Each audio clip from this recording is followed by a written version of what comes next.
with a toothbrush myself at the dentist. I never wanted to appear with anything but Colgate on my breath. I thought it kinda rude to do otherwise. But she wasn't cleaning no teeth. I opened up my door and there she was, kneeling by the little safe, photoing the wads of bills and bonds. Well, that's what I call being made. Who's a naughty little girl? I knew you were a Fed from the first meet. You get to smell one. Not that you don't smell sweet, darling. She fumbled for the gun in her bag. No need. I never carry one. And I don't believe in violence. You could probably kill me with one blow to a certain spot on my neck. I know you Feds. You're under arrest. I'm an officer of the law, she said with her upper lip shaking, rising and walking backwards real slow to the corner of the room, where they were all trained to go. She had the gun in her hand by now and I heard the safety go back. Hands behind your back and face the wall. Legs apart. I'm sure you know the drill. She had the cuffs on me as fast as any time I'd been cuffed and she did them up tight. Walk to the bed. Sit down. I did so. Do we have to go through this? I said. Can't you just forget you're a Fed one little moment of time? Why should I? You're a crook. I'm a cop. It's what we're meant to do. There's an international warrant issued against you and I can take you into custody. The local police know all about it and they can bring the van. I'd prefer if you come quietly with me. Darling. There's no need. Look, I'm on your side. I don't want to be in this jam. I'm not one of the mobsters. I just help them out as I owe them a lot of dough. I thought I could run and hide but fuck. Up turns Sammy and I'm blown. I'll turn states if it will help. I just want out. It ain't that easy, Jimmy. I've been onto you from the start. Don't think that I didn't spot you with the way you all have of looking but not really looking. And the way you all have of seeming to have a holster on you. I guess because you carry on so long you think it's there when it ain't. The reason I kept you near me is because I want you to see it all. I want you to see what we have here. We could blow one particular wop out of the water. He'll never recover from losing what? A cool 200 million. I'm talking big dough here. Sammy the Dole is bringing in a couple of million every week now. I'm having trouble finding holes for it to tell you the truth. In a year it will be a gold mine. I don't get a cut and I'm not in on it. These greasy wops disgust me. I want out. That's why I took you on. You mean that you saw through me and you still kept me on? It doesn't make sense. She was warming up at last. I knew she wouldn't take me in. I just knew it. You know as well as I know you're never going to turn me over. We got a thing going, kid. Look at me. It's right what I'm saying, ain't it? It don't happen often. You know it and I know it, so let's think out of the box for once. How we going to get out of this? What do you mean? We just turn over the money and you go into witness protection, if we can cut a deal. Quite honestly, they're not all that receptive these days. I mean, what do you have to sell? I have information, good testimony and a lot of dough. We'll find all the dough eventually. We just go through all the niches and graves and... Yay, but that's going to take time and you'd also miss the great score. It's just starting. Don't you see that? What do we have now? A lousy 50 million. I'm talking about a lot more if we let the operation run a while. They'd be blood white. They'd never recover. You think they're going to go on sinking money here? Why not? It's as good a place as any. Better. Who's going to be looking for money buried in this godforsaken country? That's what they'll be thinking back home anyways. They think they got it made. You have to understand that for the Ginnies back home, this place might as well be on the moon. Most of them ain't been out of New York. But they know what an empty bank box looks like. And they get to see a lot of those these days. So what am I going to tell the bosses? 200 million seems a good score to most of them, I would think. They'd be willing to go to the federal prosecutor with that, and have you put away with the rest of them. But they don't know anything really, do they? And you don't have to tell them. Just tell them the money don't seem big and it's not going anywhere, you know. Probably turning up in bank accounts. Sell a few dummies, a few red herrings. Get them looking all over the SWIFT network. Tell them whatever you want until we're ready. Ready for what? Ready to make a deal. 150 million and an affidavit naming the wops back home. That's one part of it anyway. We also have the genies to satisfy. I don't want to find myself dead in some back alley 10 years from now. She was thinking fast, but she spoke slowly. She looked at me like women do when they want a fella. They can never hide it. It bites them harder than it does any man. She was in love. That was it. Nothing else could explain why she was getting it, why she was taking me seriously. Goddamn. There was a long silence and then... But how are you going to square it with them?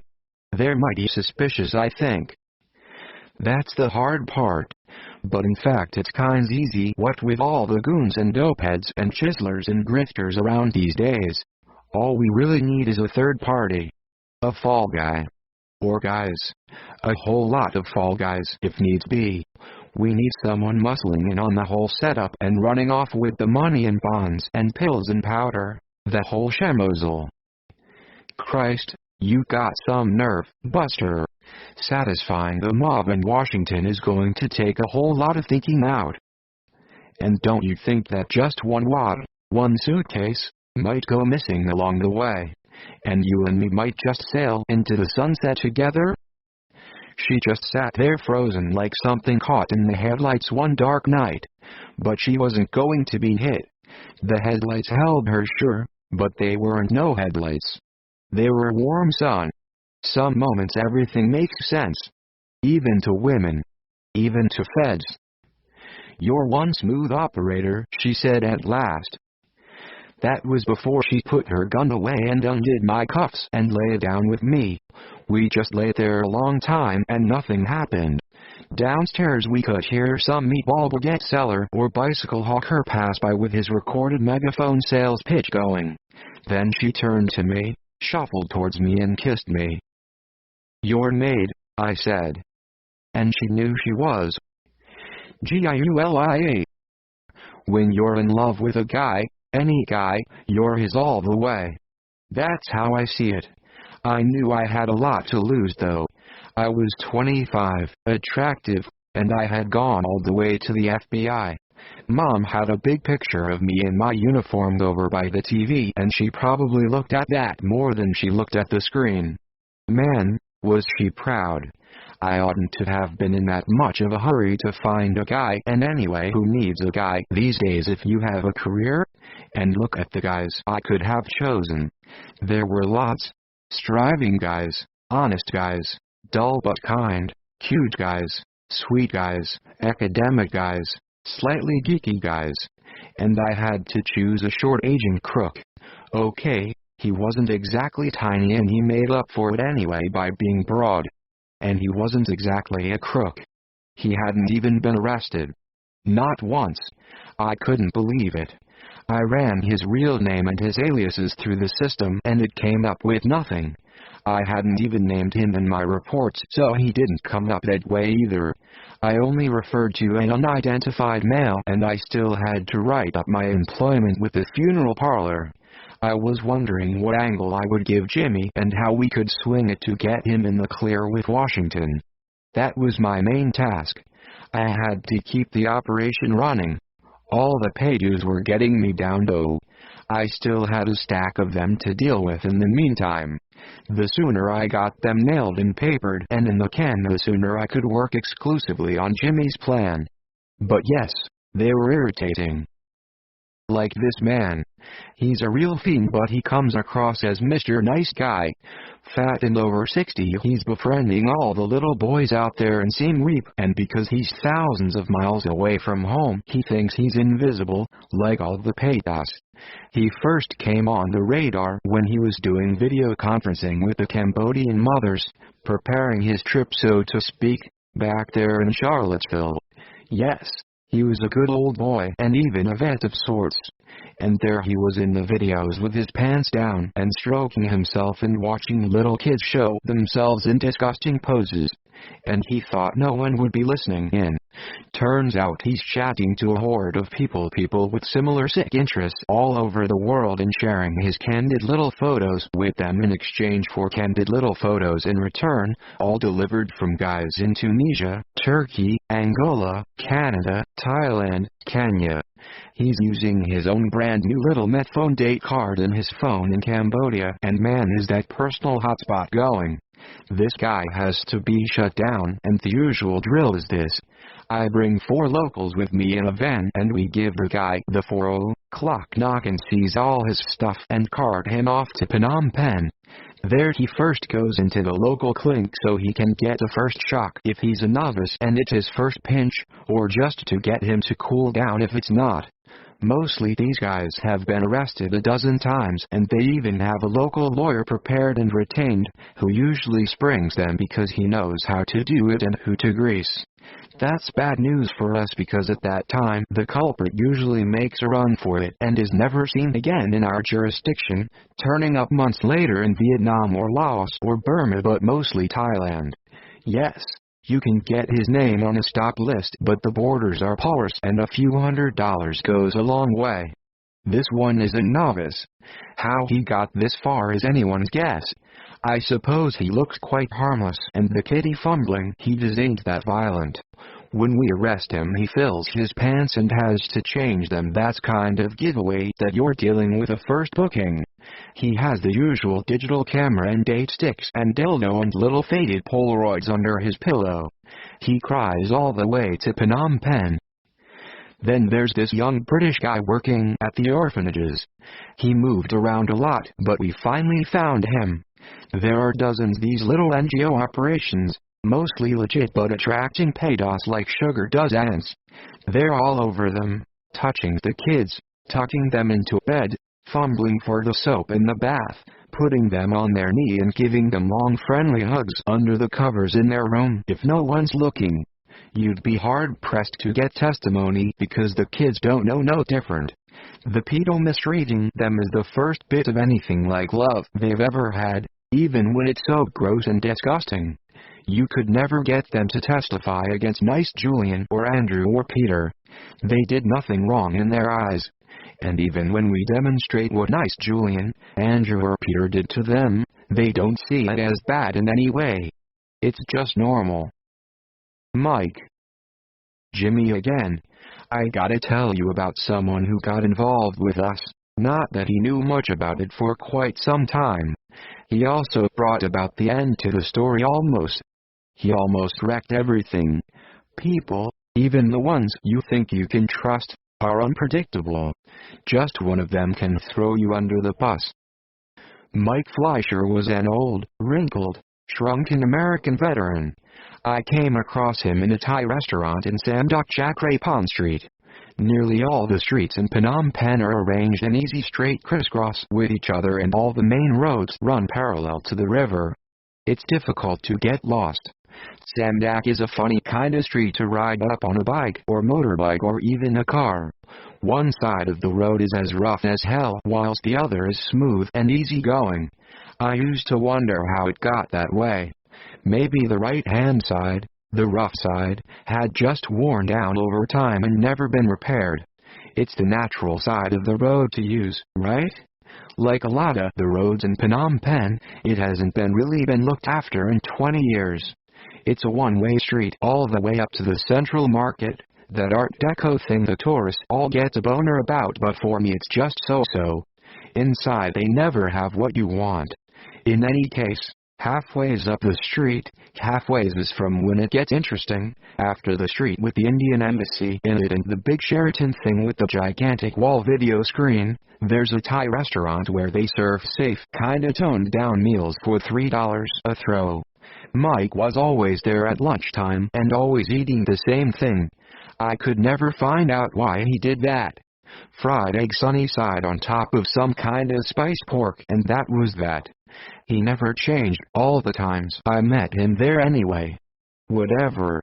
It looked a clean place and the serving girls had cute butts, so I was naturally drawn to the joint. Mike was reading his little Kindle and the font was set at a size where you began wondering why he wasn't holding a white stick. He was minding his own business, but what the hell, when you see another white guy in Phnom Penh and he isn't too repulsive, you strike up a conversation. It's natural. There's a bond somehow. I warmed to Mike immediately because he was American and sober, but not the gold card and sanitized type. They give me the creeps. Mike would admit to being 72, but his shaved head and general shaky appearance made me think he was knocking off 10 or even 20 years. He was ancient.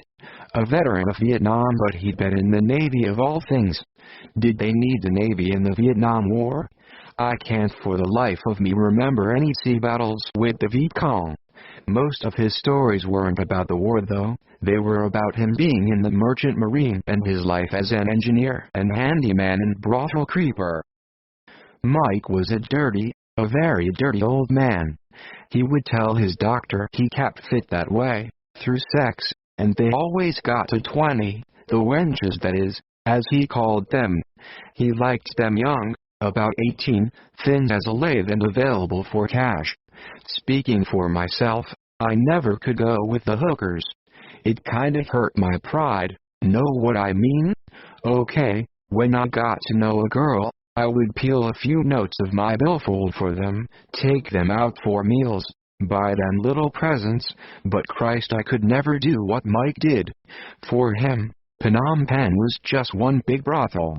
The sad old fuck would even test the girls for syphilis and gonorrhea and God knows what before he went with them. He'd walk them to a clinic and sit waiting for the results before he took his Viagra. Imagine that. That shows a warped mind in my estimation. But he was a kind guy really and lived in a hovel of a lane down Sockcock Street, aptly named because it sounded like suckcock and he liked it a lot, I'm sure.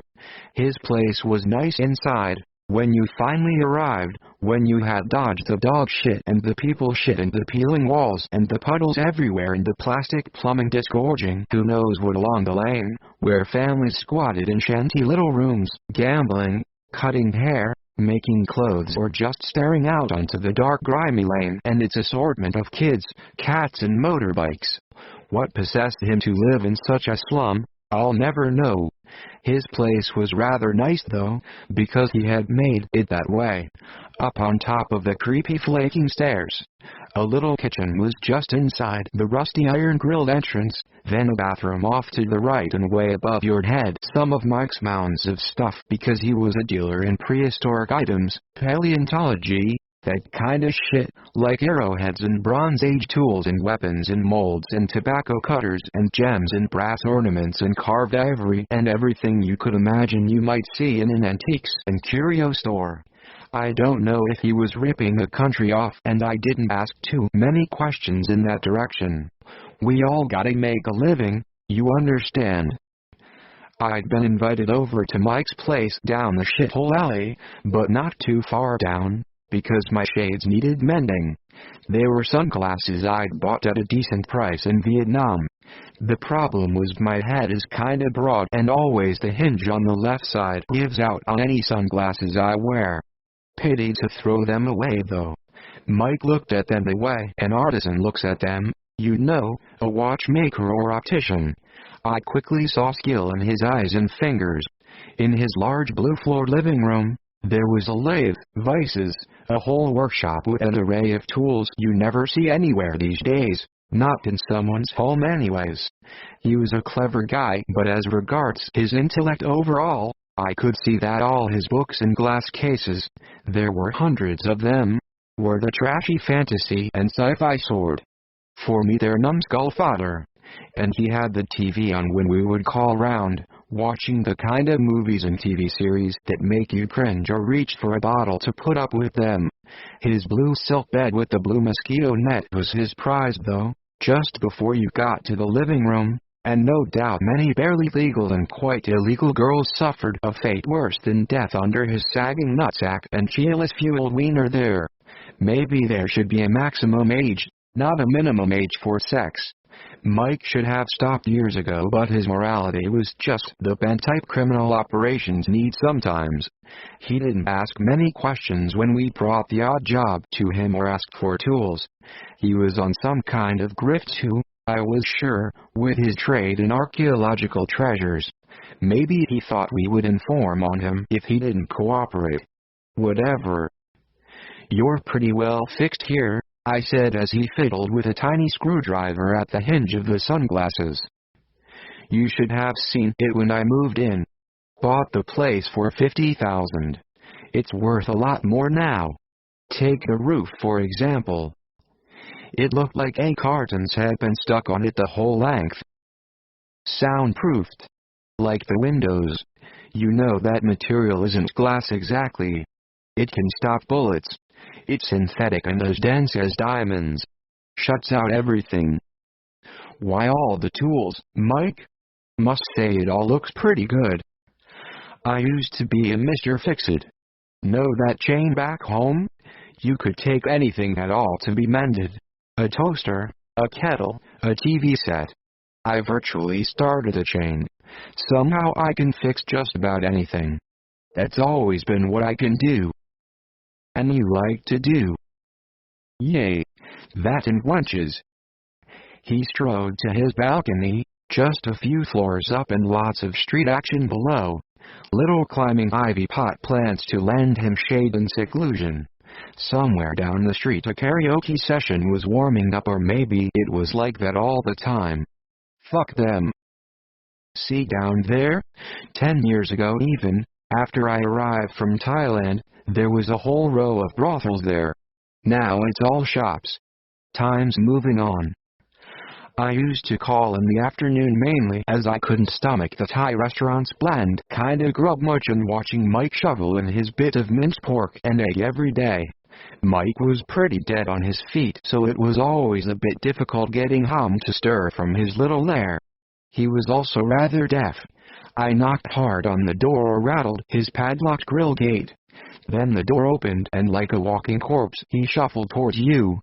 He had a shaky kind of Parkinson's thing going and twitched all the time. I wondered how long it would be before we were calling with a bag to put him in and take him away.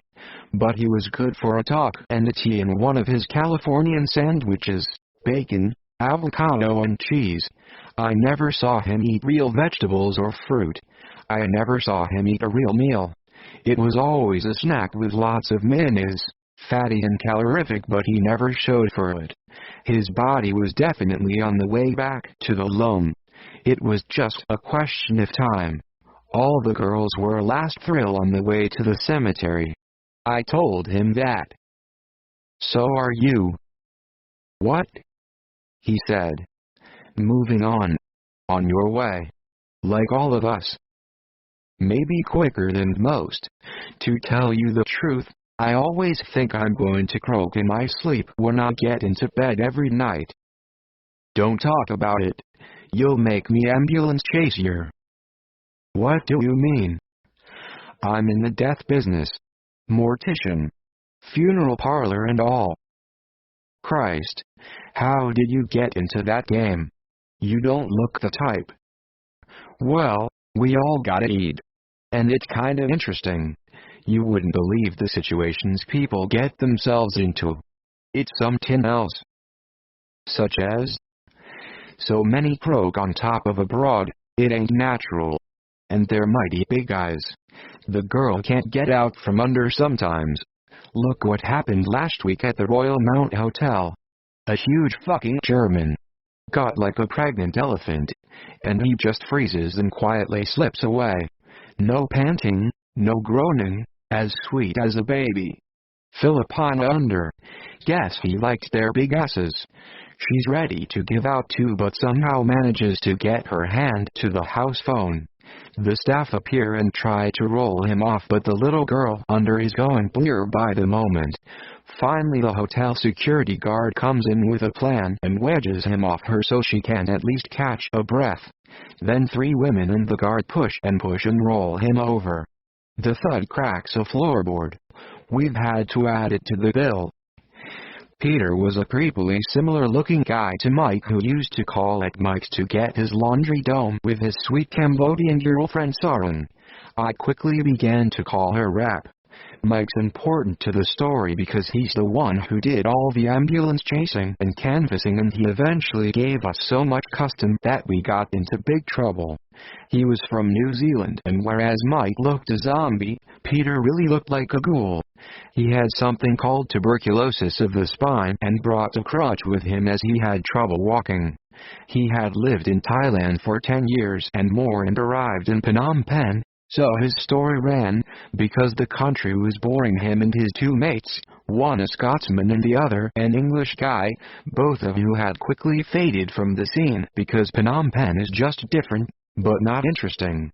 In fact, in the long run, it's much more boring than almost anywhere you could mention, but it does have advantages, or so I thought before I was spotted by fuckface Sammy. Damn. Is there nowhere you can go these days? I'd arrive at Mike's to find Peter stretched out on Mike's blue fuck bed, lined with Chinese lacquer frame and all, plus a picture of his old dad stuck to the side paneling and given pride of place. Rap used to clean the floor and kitchen in return, I suppose, for using Mike's washing machine, which he kept in a little cupboard in the stairwell, and hanging it all up to dry on the balcony after. Mike and me got talking, and he wasn't at all fazed by my profession. The ghoul in him was stimulated by it somehow. He wanted to know all the details, where we found them, what they looked like, what they smelled like, and how we disposed of them. Believe me, he was the one who wanted to get involved. There's no understanding some people. Perhaps he was a secret necro. There are more of those around than you know. Anyways, I hand him a bunch of our cards because he says he doesn't mind helping us out because at that time business was real thin. He didn't say no to a commission either. In that epoch, before the COVID boom, most of the stiffs were burned if not claimed by anyone, and no one very much seemed to care, not least the embassies, who greatly preferred a little pot of ashes to postman a body. Dusty turned proactive, seeking out the relatives, getting to know the embassy geeks and wheedling contact details out of their tight little asses. In the funeral business, you gotta make business for yourself, not just pick up what people leave you to get on with. Get my drift? It's like everything else. Pretty soon, Peter was calling in with all sorts of info. He became a kind of scout, as he had virtually lived in all the main clinics and hospitals of the city for 12 years on and off, nursing a whole lot of ailments besides the spinal tuberculosis. He'd got to know a lot of people and even stayed in touch with the people who had a dose of something terminal. He reveled in it. It was his territory. Maybe he was just kind-hearted, maybe misery likes company. Whatever. He would give us lists of people to check up on. He knew the addresses, the phones, and the prognoses. It was a godsend to us. All we had to do was ring one of them up every now and again, or even drop by on some stupid excuse. Most of them lived in hotels, and it didn't take much Cambodian rails to get a line on a coffin dodger, a moribund, you might say, from the staff. What did they care? Peter said something which always stayed in my mind. We're second-class citizens here. They're just waiting to see how much money they can squeeze out of us, then they'll dump us. I think he was thinking more of Thailand when he said that, all that shit they have to take to get a visa. But what he said probably applied to all the goddamn shithole countries in Asia. If you coughed up some dough, you could get anything. The local natives had no choice but to cooperate. Cambodian salaries were real low. I don't know how they lived at all, come to think of it. The hotel staff would tell us when the doctors had called or when the ambulance had been. We were just friends, concerned by his illness, you know. Didn't want to intrude. That kind of bullshit. But when there's a $20 bill waved in front of you, and that's a week's wages for many, you cooperate. How did we know the end was coming in any particular case? Peter helped us out a lot on that one. Mostly in the stiffs we dealt with. There's a lot of toin and fro into the bank and the drugstore and the liquor store. Dying is expensive business. Living can cost you almost nothing if you play your cards right. So when the money looked tight, when liquor was getting cheaper and more of it was being drunk, and when the little woman looked real worried she was going to have to find a new meal ticket, we were ready to pounce. Call us calculating. Call us whatever you want. Kiss my ass. Dusty. I wouldn't want to be associated with Jimmy ordinarily. But he does have his uses. He's short, stocky, can carry a big fucker from Australia or England. They're the fattest usually, down the stairs in a bag no problem. Kind of makes me think he's done this kind of thing a lot before, but he swears blind he's almost a novice. I bumped into the little kike. I think he has one. He's so damned cocky and smooth, and he's from New York, but it turned out he wasn't at all a racy pedestrian. I bumped into him whilst I was having my almost hairless pate made really hairless at the barber's near the end of Death Street. They do a good job for $3. I don't know how we got talking, but I just got swept away by his manner. Strange, isn't it, how we get to know people? He was so unlike anyone I'd ever met, really. Straight but kind of not. I thought he had been inside. He had the look. What kind of look do the jailbirds have? Well, once they come out they look like they're enjoying life, but with a big chip on their shoulder. Something gnawing at them. Jimmy was being gnawed by something. I never really found out what until quite near the end. We sat down eventually outside the Little Smile convenience store at the end of Death Street. I do a lot of my shopping there, just like every other expat does, and it's a good place for meeting people in general, and potential clients in particular. Giving out your business card in a pub is liable to give you a bottle round your neck sometimes. One thing the drunk doesn't like is the idea of death, because when you're pissed you think you will live forever. At the bottom of it all, the expat drunk in Phnom Penh, the one holding his cheap glass of beer at one of the forlorn little pubs, knows he's on the way out. What are they? 50-something sometimes, 60 or 70. They never get much older. Some you can see have been plumbers or carpenters or lorry drivers all their lives, and they're exhausted. They come from all over. The Americans are somewhere else though, in Florida mainly, because why should they leave the States? Unless they have special interests, of course, like nubile girls, but they can find them in Mexico too. That's leaving the titty fumblers out of the equation, of course. Anyway, going into Smile is a good test of someone. I think only the cheese is a good price, but hardly anything in Cambodia is a good price actually. It's all imported. I was interested in seeing how Jimmy would choose his drink. Would he be looking at the prices? Would he make for the beer or spirit alcopop? Would he have some Californian Beaujolais, you know, Coca-Cola? He did just fine. He picked up a Diet Coke like he was at home opening his own fridge, and he didn't even ask for ice at the counter like most of the septics do. I took one too to show solidarity.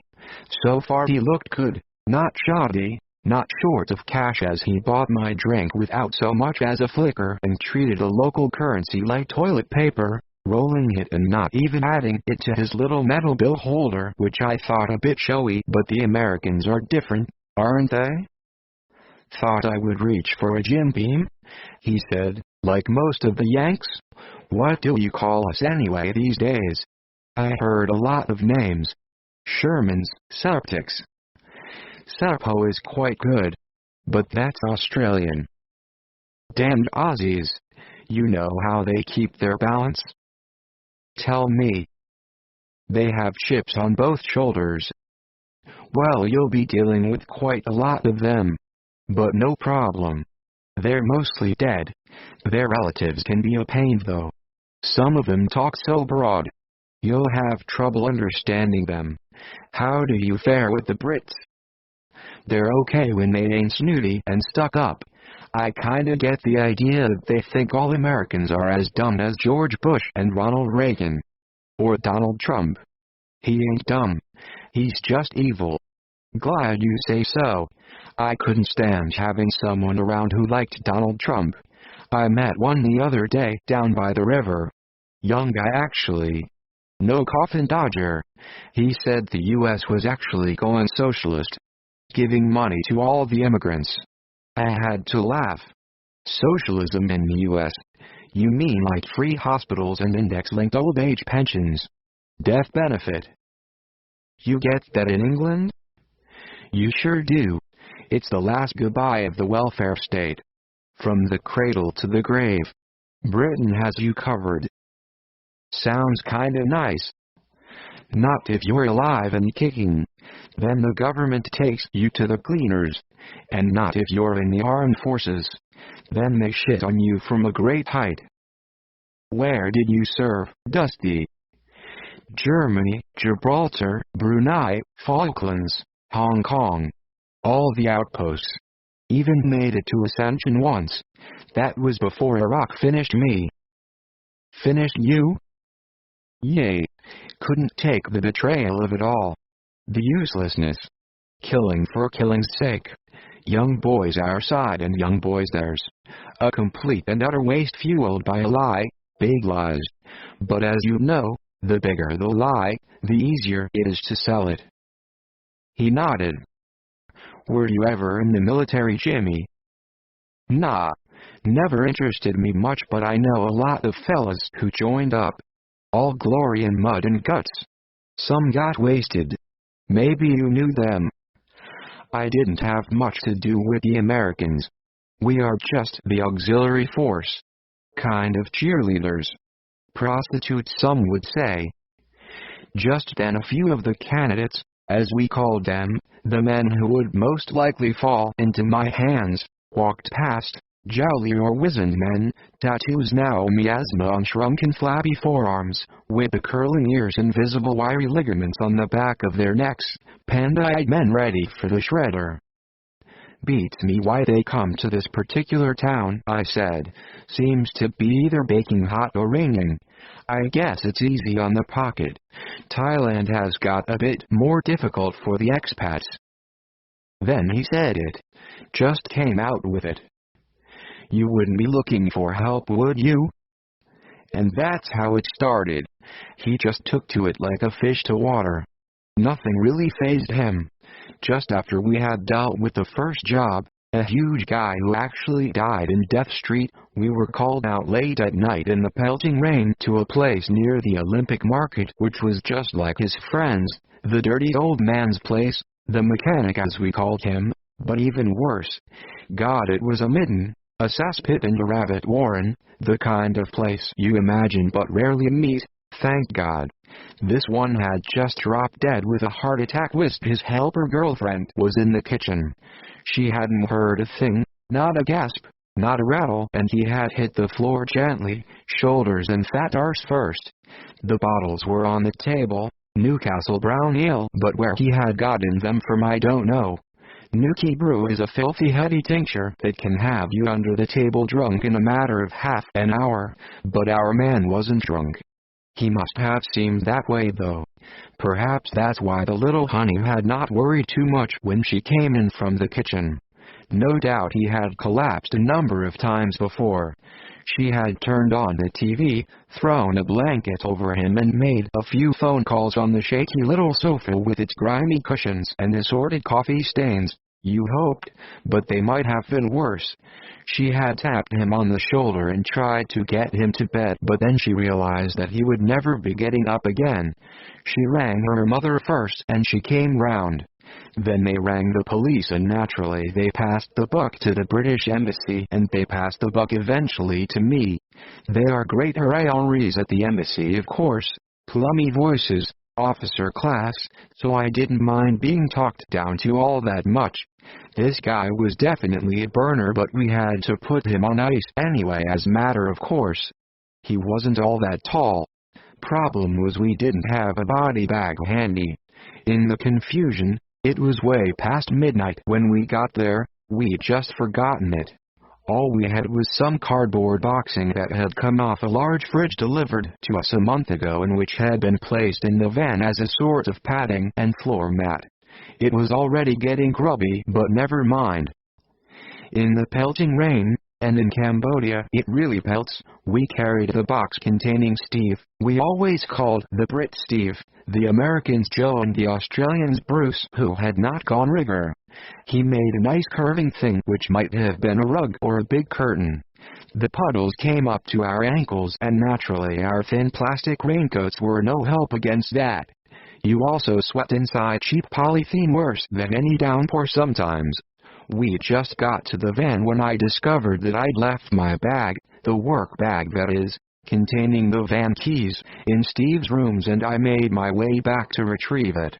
When I got back the box cardboard was soaked and beginning to tear. We got Steve inside, cursed our sodden legs and sopping wet shoes and socks and headed off the best we could through a stream of water like a river that had somehow stood up and invaded the atmosphere. We had just got onto Monavong Boulevard when the second disaster happened. The back door of the van opened behind us and Steve slid out on the road straight into the path of a Raptor truck. I suppose technically speaking it isn't a hit and run if the body you hit is already dead. Nevertheless, I thought the Raptor driver was quite out of order to leave the scene. Crunching bones and flesh under him must have registered even to a driver of that sad four-wheel behemoth known as the Ford Raptor.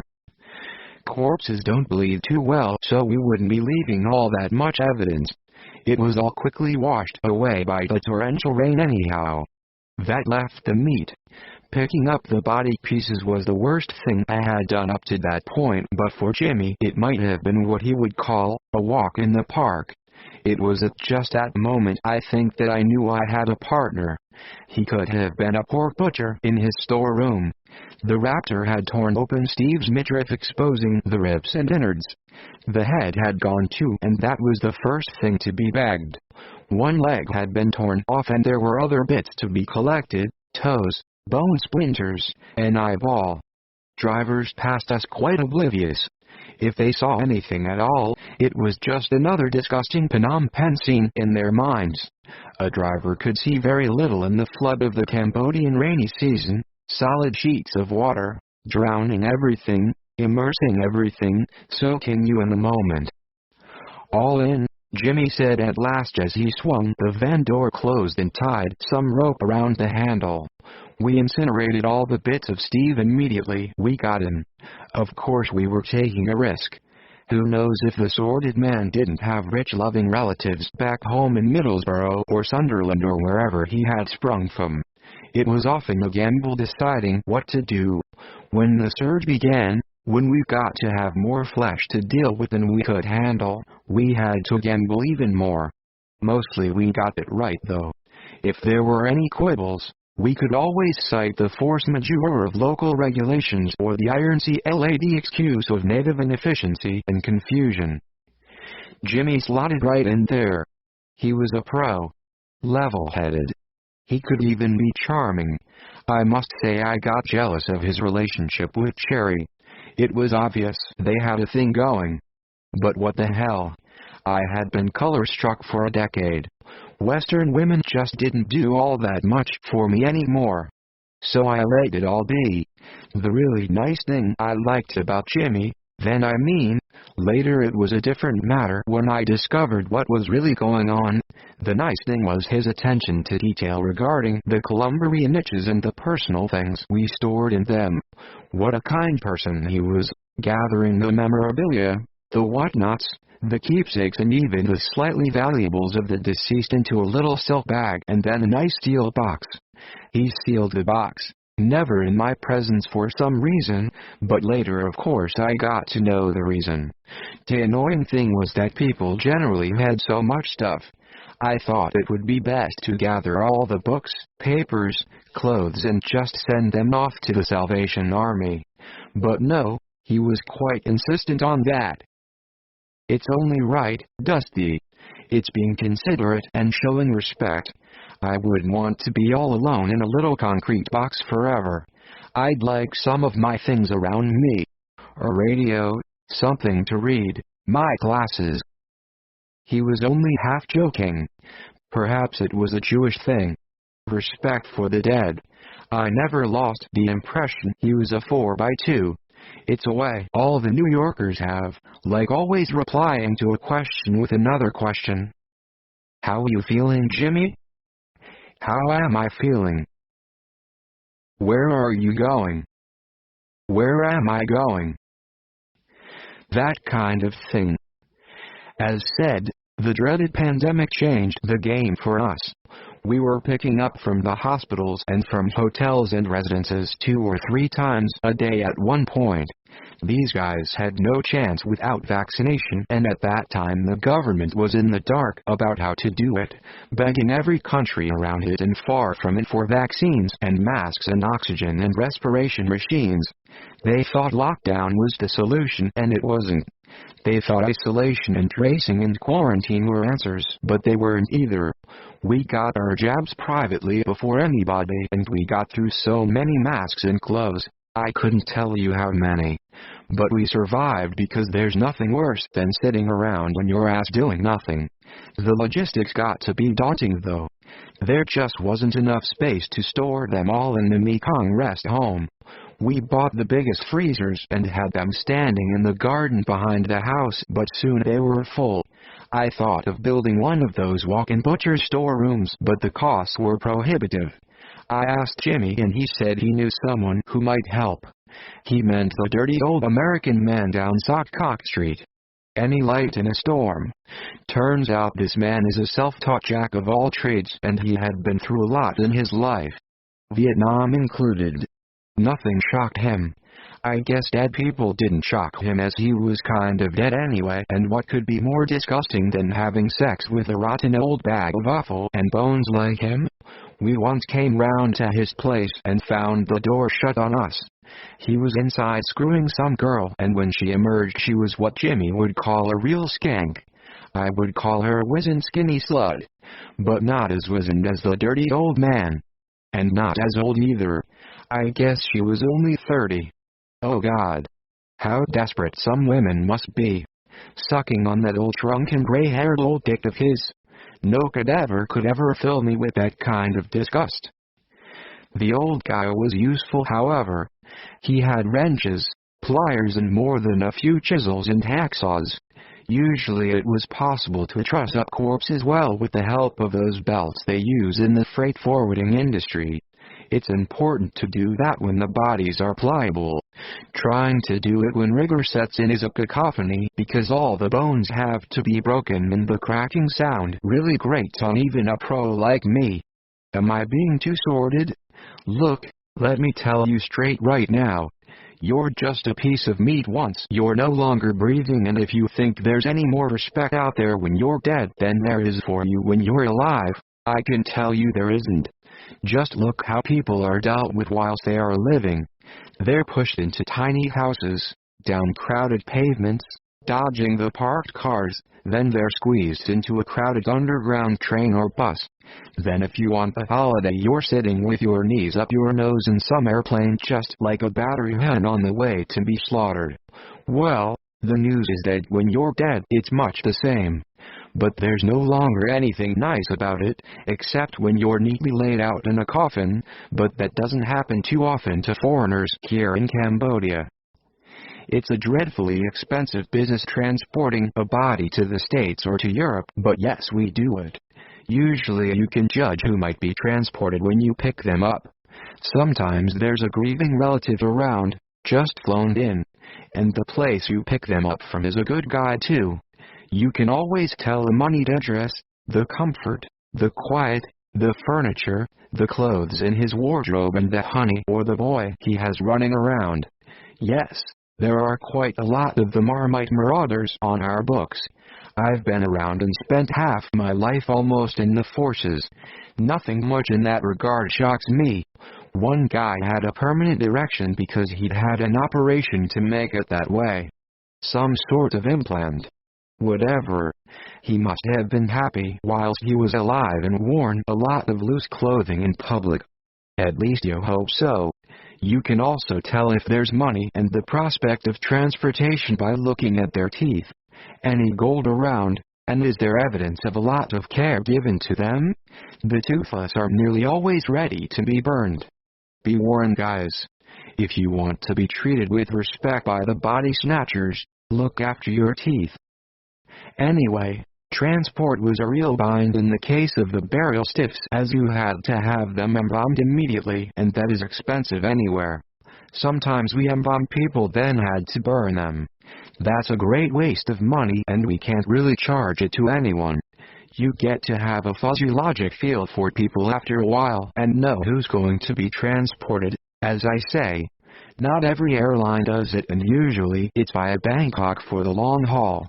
In Phnom Penh they know us by now and all the paperwork is easy. The handlers go a long way to smoothing the flow at the airport. The sticky people are the American Airlines, as they want to inspect everything and have it all in triplicate. But after a while you find the right combination of handler and airlines in flight. It's a cargo plane usually and it heads to Alaska first, very nice for keeping things cool and fresh. Flights to Europe were largely over Siberia, which was just as helpful. Actually, all flights are nearly sub-zero in the cargo hold, even if you fly over Saudi Arabia.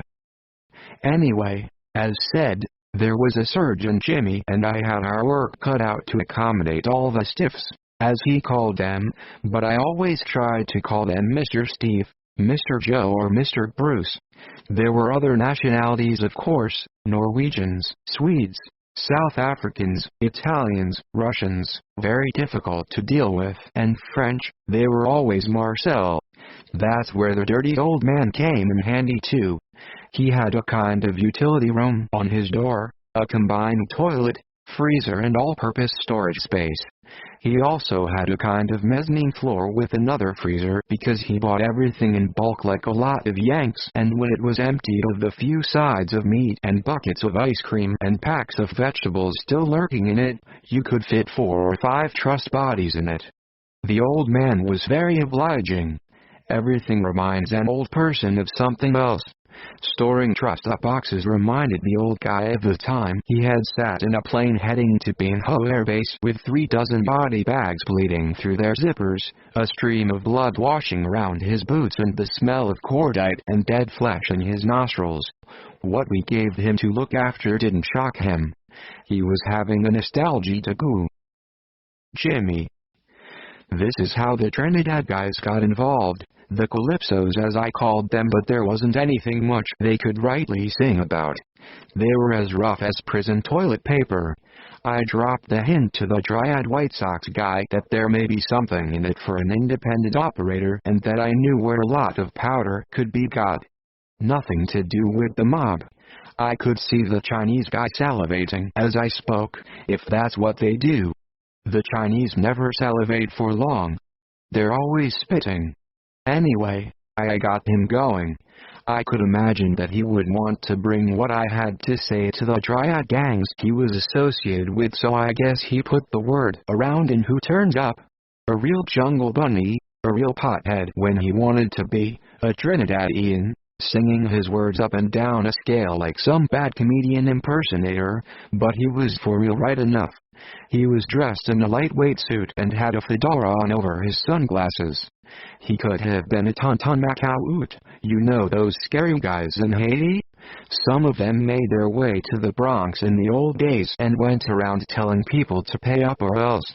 No voodoo doll or chicken blood was gonna stop the mob from wiping them out, and they turned up in dust carts and doorways all over the city until they got the message and fucked off to Florida.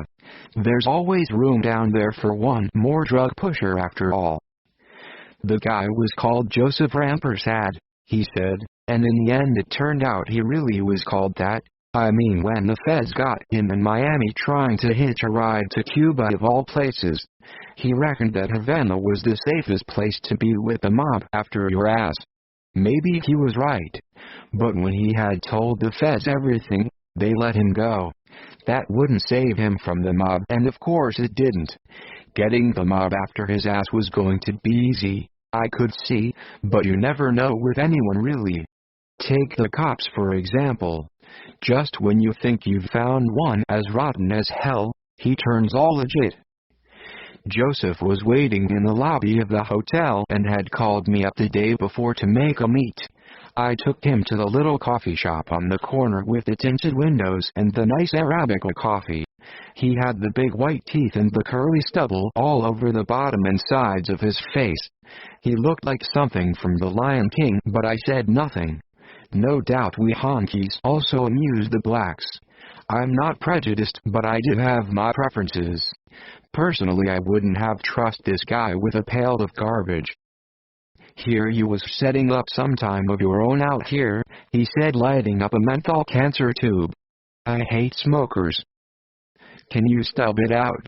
I said. Smoke gets in my eyes. It's not a song, it's a fact. Sorry, brother, he said, which I thought was rather nice. He wasn't playing hardball like some punk. I'm not running anything. I can just point you in the right direction. For 10% I can lead you to a lot of powder. That's it. I don't touch any of it. You dig? He didn't like the last remark. It stank of talking down to him, but he bought it and didn't get angry. Where do I start? I'll let you know where to go and what to do. It will be small to begin with until I see you can be trusted. You give me 10% on the sale and no rake-offs. I know what the powder brings in the market and I ain't stupid. The red veins in the whites of his big globular eyes got bigger for a second. His tight skin went almost purple at the cheekbones. Sure, brother. I'm cool.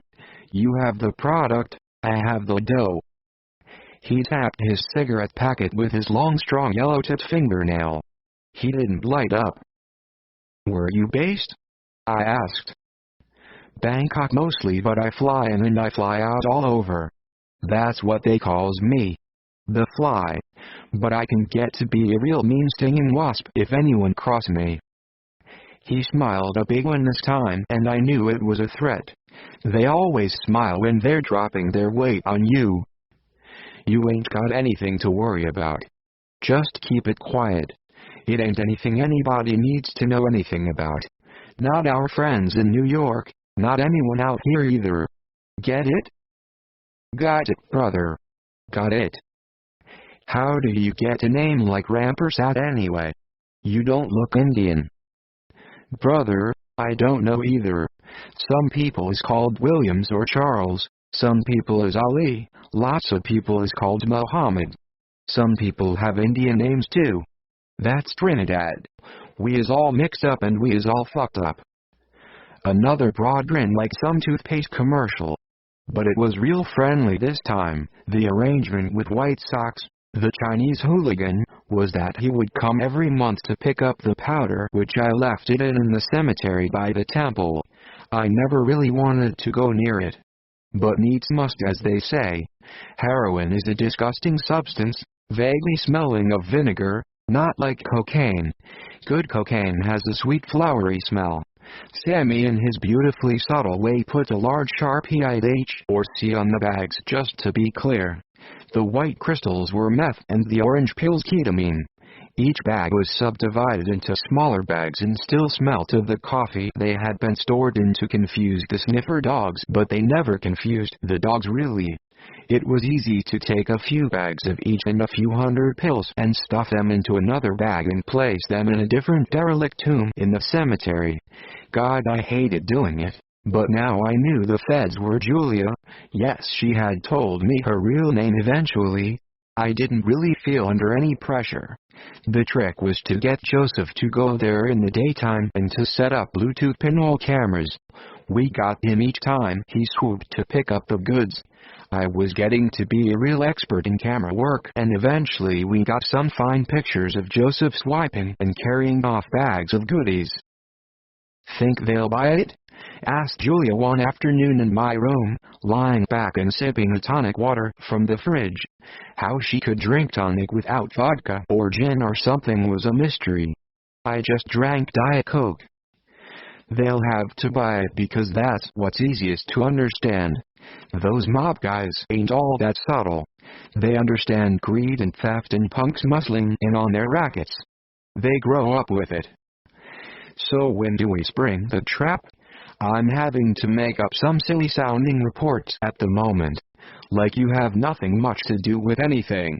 They find that hard to believe as you seem very friendly with Sammy.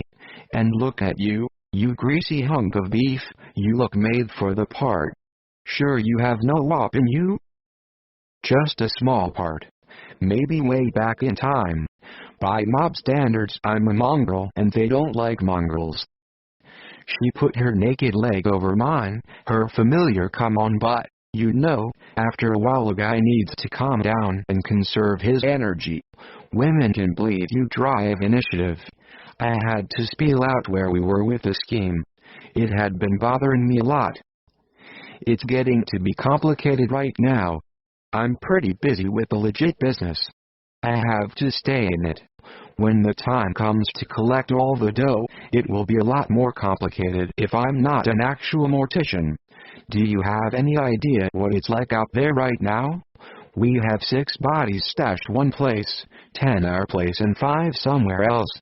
You never want to burn them until you know for sure whether someone wants them whole, and Dusty has 10 urns standing around unclaimed at any given moment in time anyway. Relatives are calling in from Adelaide and Vancouver and Bristol and Glasgow, and they can't get a ticket and we can't get a freight place. We're shipping them off by sea, can you believe, in frozen containers full of pineapple juice. Some countries won't accept a body in any condition, sealed or mummified or even burned. The paperwork is getting me down, and quite honestly once we hit that certain number I'm ready for off. Plus the fact there's something else." "What's that, honey?" "I hate women who call you honey. But Giulia had her way. She could have me any way she wanted and she knew it. The story is, honey, are you listening? Because this is a real beauty. Guess who turned up in the office whilst you were over at the embassy yesterday? A whole fucking British crime family. If they're what I think they are, we're in for big trouble. Ever met any Brit crooks? They're nasty on a new level. I ain't shitting you."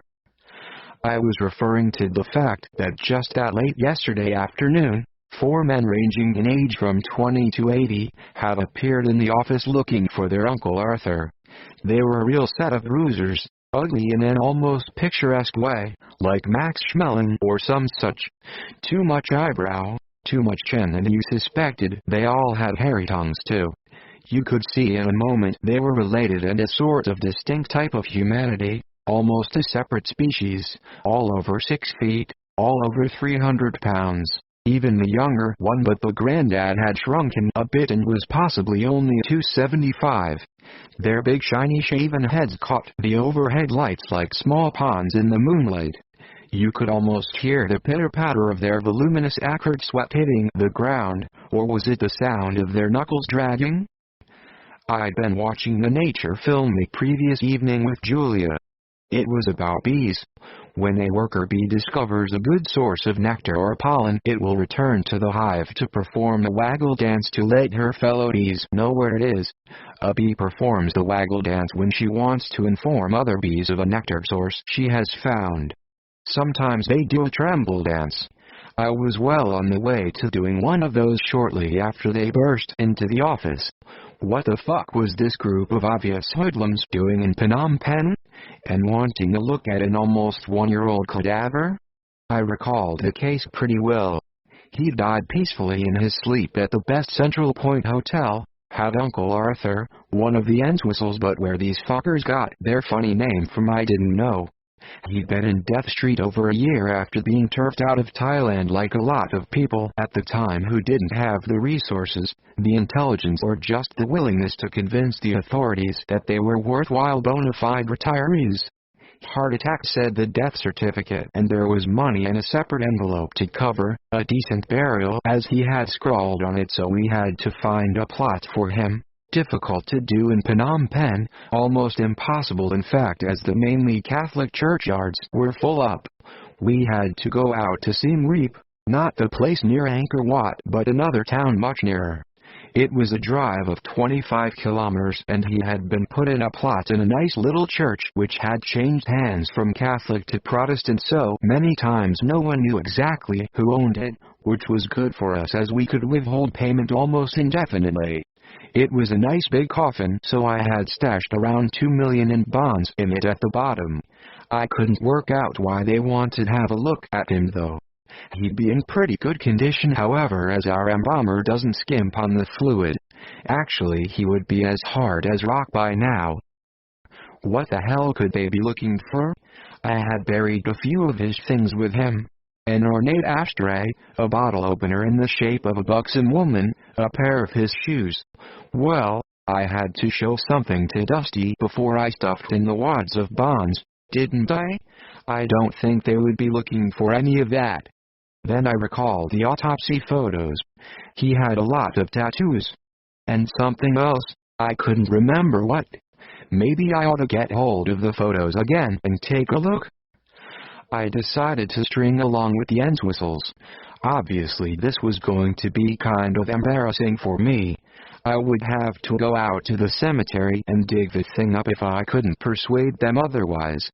Perhaps the photos would do. I had to get hold of them from the coroner. In fact, it was no big deal. I could just pin a $100 bill to the request and I'm sure they would find them for me, eventually. Well, an exhumation is kind of messy and disturbs the deceased's place of rest. We have to do a lot of paperwork to get that arranged. It might take months. Rodney, one of the two middle-aged Entwistles, who were twins, said, "That's no problem. We like it out here. Kind of relaxed. I'd be glad to show you around in the meantime. Part of the service." "That would be very nice, hey fellas," said Rodney. The young one was Steve, of course, and he looked like he could speak several words on his own if pressed, and if they were words not all that long. Rodney's twin, but thankfully not identical, was Ronnie and the old man was George. We needed 2 tuk-tuks to haul the fat fucks and me to Death Street. Where else? To a bar they had already discovered had draft English beer and the dartboard. The Entwistles were from the northeast of England, no corblime, chimcherry, so that's why I had extra trouble understanding them half the time. They didn't seem to open their mouths much when they talked. It was a kind of grunt. Yes, they grunted to each other really. They were from Sunderland or South Shields or Blackhall Rocks. They all lived in different places. They moved around a lot. They were in entertainment. Bingo halls, pubs, discos, nightclubs. That kind of thing. And protection and pimping and drugs, I thought, but they came out strongly against the last one. "Oh no," said Ronnie, the other middle-aged one. "We won't touch powders and pills. Get you into a lot of bother. We leave that to the head-banging Poles and Romanians. But I know blocks who make a lot of money selling wacky-backsy, you know, cigarettes that haven't been officially taxed. Big demand for those in the Northeast, mun. They're wicked expensive these days.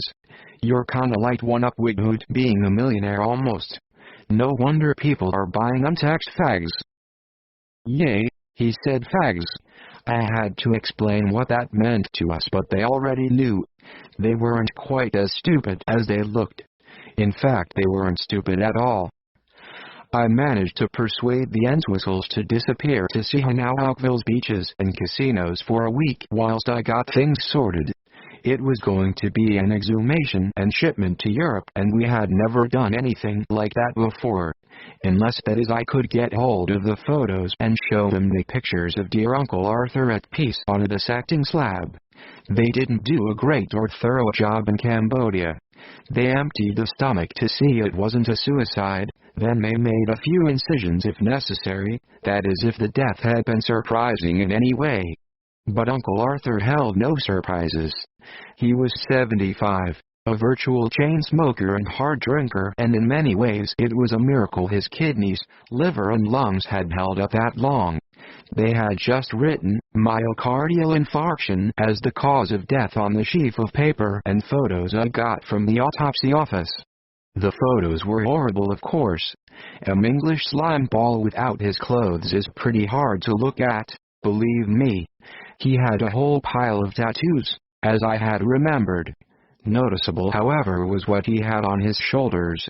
On each shoulder there was a number, clearly visible in the harsh light of the photographer's flash. They weren't the same numbers. In fact, they weren't just numbers. One of them had letters in it too, and that made me think of something, but I didn't know what. I remembered that all the kikes I'd ever met in New York who had claimed to be those downtrodden poor Holocaust victims but who somehow managed to stay clear of the camp welcoming showers, those guys had the tattooed number on their forearms, and it was usually an amateur job. I guess the Nazi scumbags didn't lay a great store by being neat with what they thought were oven-ready sons of bitches. No, he wasn't no Heb. I was in a kind of pain trying to work it out. Julia, honey. Make yourself useful. Think you can help me out here? She had dozed off watching a rerun of Sex and the City on cable. Was that? Sure, I can help. I'm the genie in the lamp. Of course I may be canned any minute and sent off to stir for the rest of my natural sweet life, but what the hell, it's for a good cause. That being? You my big hunk of daddy.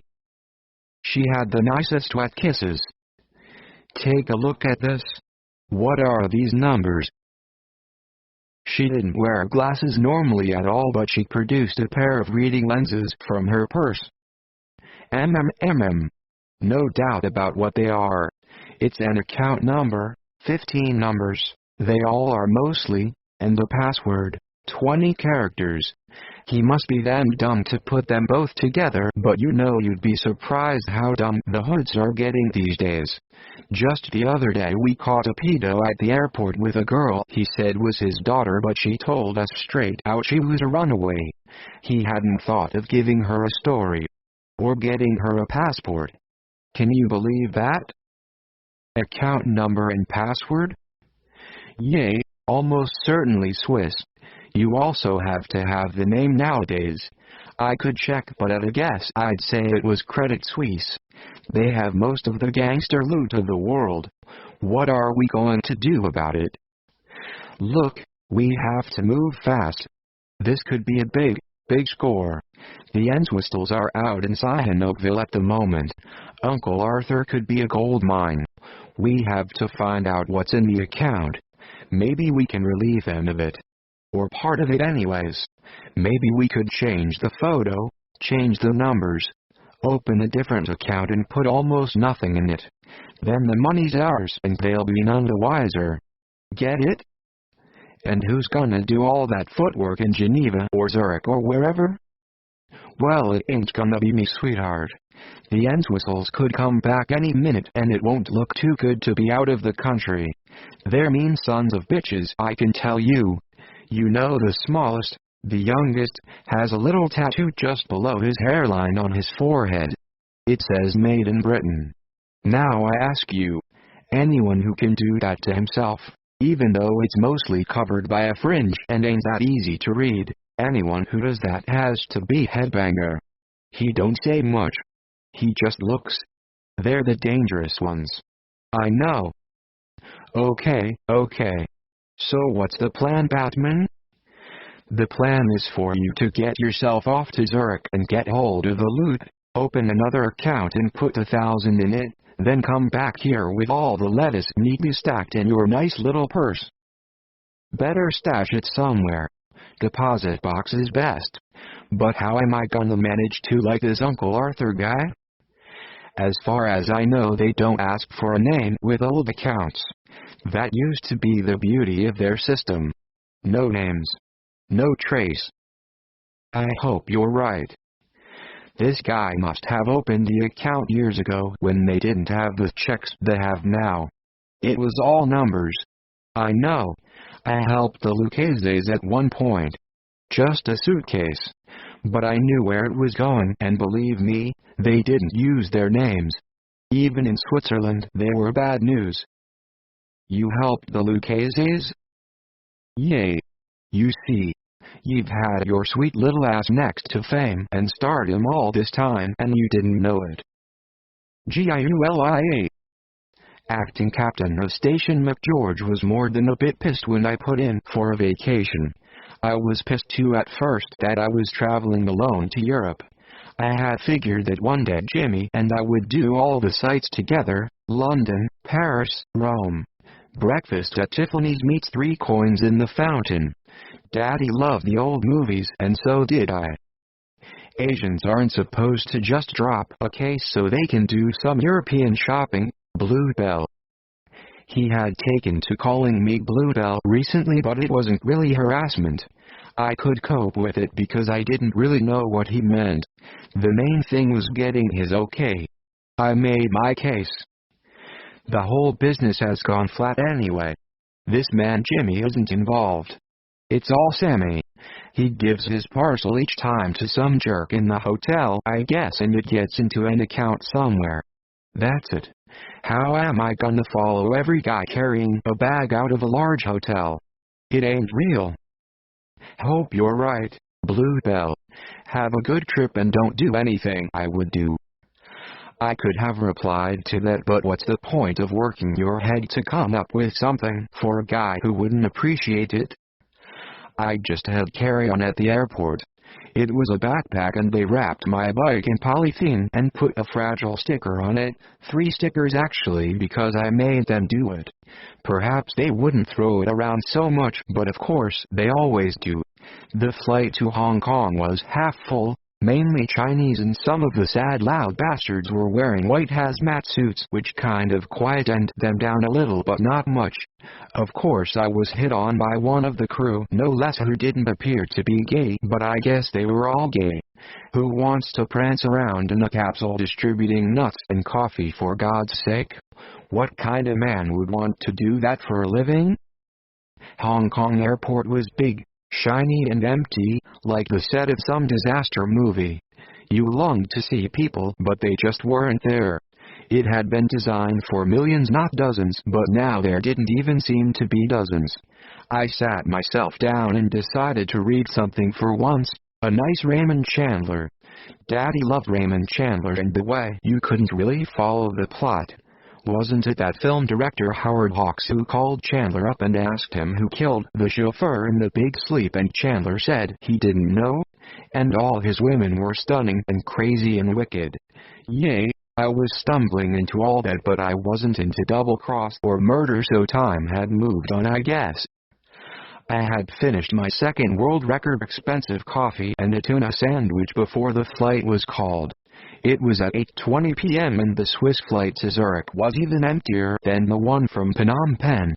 You would have thought that they would send all 12 of us into a business class, but not the Swiss. God, they were fussy, miserable fuckers, even older than the women in United. Can you believe? They bunched us all together at the front of economy, all excepting the 3 cunts who sat behind the curtains in business, having their shoulders massaged or something and teased with canapes and champagne. All we got was the moist towelette, the peanuts, and the miniature bottle of Evian. What is about the water rationing on board planes? Anyway, after a while, everyone made a move for the wider world of seats behind us and stretched out on 3 or 4 of them and pushed up those bulkhead dividing bars in sheer anarchic ecstasy. At last, to be in economy and be able to lie down and sleep through the night. This time I was hit on by quite a nice guy. A Swiss. Swiss guys, the ones I saw on my trip, are kind of sweet, I think. They look either short and solid or tall and willowy. I went for the short and solid, of course, if they weren't too fond of chocolate and pastry. My guy on the plane really tried to get my attention. He pulled out all his expensive shiny gadgets out of his bag and even the Stephen King hardback to show he bought and read hardbacks. Men who tried it hard really make me giggle, and I really did giggle, and he turned round and lowered his mask and smiled good regular teeth at me. He looked shy and alone. "I hope you like Zurich," he said in good English with a bit of that swinging Swiss intonation in it. He went on, "It's not as boring as some people believe it is." I lowered my mask and smiled back at him. "Everywhere's boring in some way.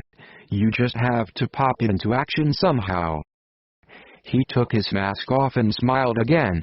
But I was yawning by now, and men on planes don't get me so excited. There's no escape from them after all, and that worries me. The Swiss police were waiting at the other end, I mean literally, as the cabin door opened. They wanted to see if there were any illegals they could keep on the plane and not allow to land. They're such nice people, the Swiss. Always ready to shunt people back to where they came from. I saw two brown-bearded guys cowering in their seats, hoping maybe the police would just go away, but they never did. Zurich Airport looked like it was a small airport trying to look big but not quite carrying it off, a bit like the Swiss themselves. I quickly got to dislike them. Their eyes were everywhere, retro-focused eyes mainly in thick glasses, their bodies in practical walking shoes and raincoats. Sure, there were lots of foreigners about on the express train into Zurich Hauptbahnhof to give the place a pulse. I could see why they didn't have many policemen.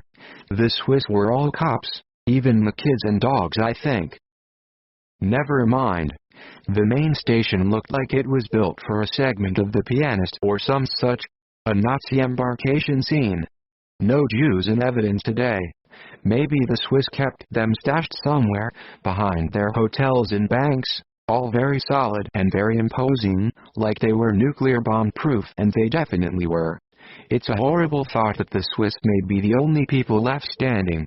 They looked a rare bunch, as I say, the women with short legs and fat asses, and the men too skinny and clean and prissy to get my attention.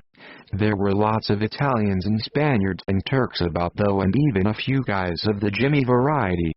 The Limmat River looked clean and prissy too, and the trams were old world, upgraded to 1980, and made a surprising amount of noise, because the rest of Zurich was kinda deathly quiet. I stayed at a place in the old town called the Adler because it looked nice. Every room had a big blue mural, and I got breakfast as soon as I arrived. Not many places let you check in at 6 in the morning and gave you coffee and a meal. They were very nice. At my window, looking down, I saw lovely little streets and villas and cobblestones and no litter at all. It was like living in a museum. I think Mozart or Schiller would still be able to find their way about Zurich if they had ever visited. James Joyce too. Yes, I'd heard he stayed just down the street from the Adler and he thought Swiss white wine looked like piss. Well, a lot of white wines do. I bought a little bottle of Swiss Fendant later that day just to make sure. It really does look like piss. I slept like a top until about noon, and by then the Limmat Quay and the rest of Zurich was getting to be as busy as it ever would that day. I crossed the tram lines and the bridge into the Bahnhofstrasse, all very expensive shops and nothing from China to be seen anywhere. Lots of dykes around, I thought, with their jeans and boots and cropped hair and dangly earrings and big chins. Yuck. The bank was guarded like a fortress, of course, subtly, but I could see a few machine guns under the tables. They took my phone and my bag away, which was a little inconvenient as I had all the details I needed in it. I scribbled down the account number and the password, and the guards looked on like Annis but said nothing. I made my way to a counter and flashed the numbers. I was sent down a corridor to a room marked numbered accounts. It had an electronic lock on it. It opened and a seedy-looking man in a suit led me to a plain wooden table and a stiff wooden chair and asked how he could help. I produced the number and the password. He didn't bat an eyelid. He made off to a little counter set in the wall, and after a 10-minute wait they gave me a very old little gray bank book and retired to a discreet distance. I opened up the book. In blue ink the balance was there and nothing had been removed since the account had been opened in 1962. The balance was in dollars and it was 16,800,000 and some change. They hadn't added any interest all that time, the bastards. Oh well, don't look a gift horse in the mouth, Julia. One small thing, madam. There is another password connected with the account. A little addition by the original owner. A name. His surname, so the instruction says, but it's quite unusual to have any name at all. Very unusual. Entwistle? I said. He nodded. They had probably squeezed that out of him. So much for anonymous numbered. Entwistle it was. Arthur had reckoned that his numbskull relatives wouldn't have come up with anything else. And I'd like to withdraw 100,000. The little man winced a little when I spoke. They didn't like speech much at Credit Suisse, and certainly not figures spoken out loud. Certainly, madam. Would you like to give me the account book? I will return it to you. You should have original nowadays, and we ought to know your name, but these formalities are often unnecessary in the old accounts. I'm sure they were. He brought me a form to sign from the little counter, and a few minutes later a thick envelope was pushed my way. I opened it and counted the bills. It was all there.